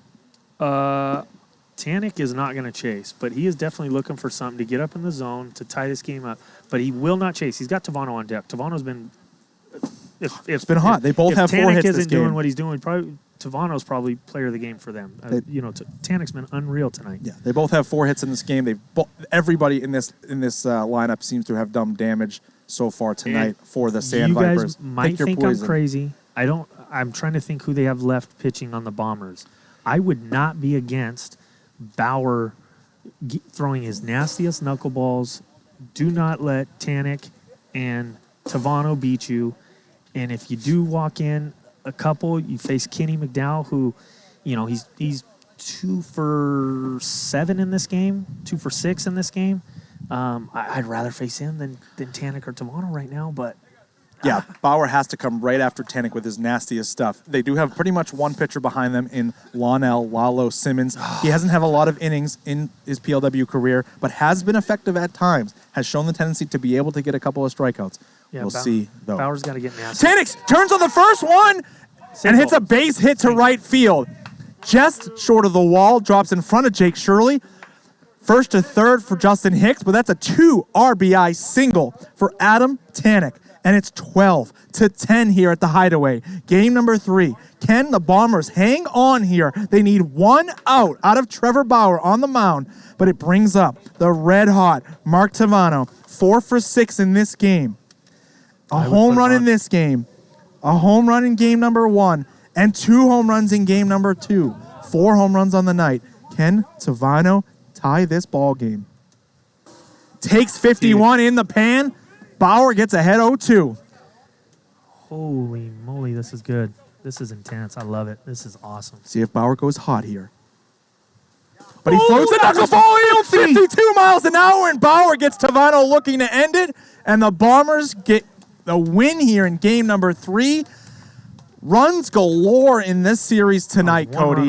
One runoff. I said 12-11. You said 12. You did say 12-11. You almost called it. I had the Bombers plus 3.5 regardless. The Bombers win outright and snap their 8-game losing streak. Sandvipers take 2 of 3, though. 14-6 game 1 Vipers, 10-6 game 2 Vipers, and 12-10 here, game number 3 for the Bombers. Big nights for multiple people here. Going to have a pretty good debate in the poll, as normally we have a guy from the winning team up, but we have yet another guy who has 7 home runs. Probably got to include him in the poll as well. But Tavano with a big night, Tanek with a big night, Hicks with a big night. Man, Roach with his first 2 home runs, Mateo Fernandez with a big night, Max with a big night, Hollis gets his 50th. It was a big night. Fantastic series all the way around, and we do have the poll up. Let's take a look and see who those 5 people are. Tom Gannon, Adam Tanek, Donnie Roach, Justin Hicks, and Mateo Fernandez are your 5 members of your nominees. Get those votes in. So far, Mateo Fernandez running away with it, but if you want to see somebody else, get those votes in quickly. Don Roach hit his first career homer tonight. First two career home runs. Yep. Tom Gannon, big home run in this game. Good pitching performance. Adam Tanek, multiple home runs. Tons of hits. He's had an absolutely monstrous back-to-back series. Adam Tanek is back, folks. Yes. The Sandvipers are back in a big way. They're, and don't sleep on them ending up with the number 1 seed in this league. They look almost unstoppable right now. It took a Herculean 12-run effort from the Bombers and only 2 innings pitched out of the Sandvipers from Tom Gannon in order to beat them tonight. So, yeah, the Sandvipers are back in a big way, Cody. Yeah, they're tough. That lineup 1 through 6 is relentless. It doesn't stop. I mean, even their new guy, Roach, he's been here 2 weeks. He hit 2 homers. No big deal. They just don't stop, man. Incredible night. And we do have Mateo Fernandez running away with this poll as he does tie the record with 7 home runs on the night. You want me to go get him for Mateo, you? a little shy. You go ahead and go get him for me and send Mateo up here. I know the Bombers dropped 2 of 3 tonight, but Mateo did a great job tying that record. Amazing. In the last week, we've seen Ryan Chen hit 7 home runs. Buck Burner hit 7 home runs, win Player of the Week. And now Mateo Fernandez matches that record with 7 home runs on the night. Welcome in, buddy. Way to swing it, kid. I mean, Saturday night didn't go the Bombers' way. I was here umpiring, but you beasted Saturday night as well. I know you guys got swept, and, as a team, you weren't really happy with that performance, and obviously you dropped 2 out of 3 tonight, including the first 2. But you are in an absolute groove right now. Tell us how you're seeing the ball up there at the plate. Well, number 1, the only thing I can say is I see the white ball. It crosses my zone, then I think it's a strike, and I put my best swing on it.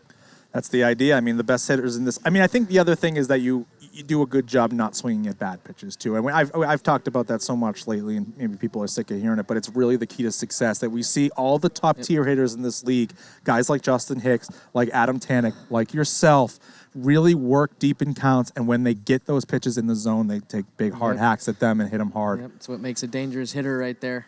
Yeah, big win for the Bombers here to snap that tough losing streak, 8-game losing streak you guys were on. But you showed that you can compete with this Sandvipers team. You know you can, of course. You were 6 outs away from beating this team last year in the playoffs. You're going to face them again next week. You'll be the away team. There's actually a bit of some statistics that actually gives the advantage to the away team with scoring first and taking, the leads. And maybe we'll have a little bit of a flip-flop story next week. So what do you think about facing them again next week? Well, it's a competitive team. You come out.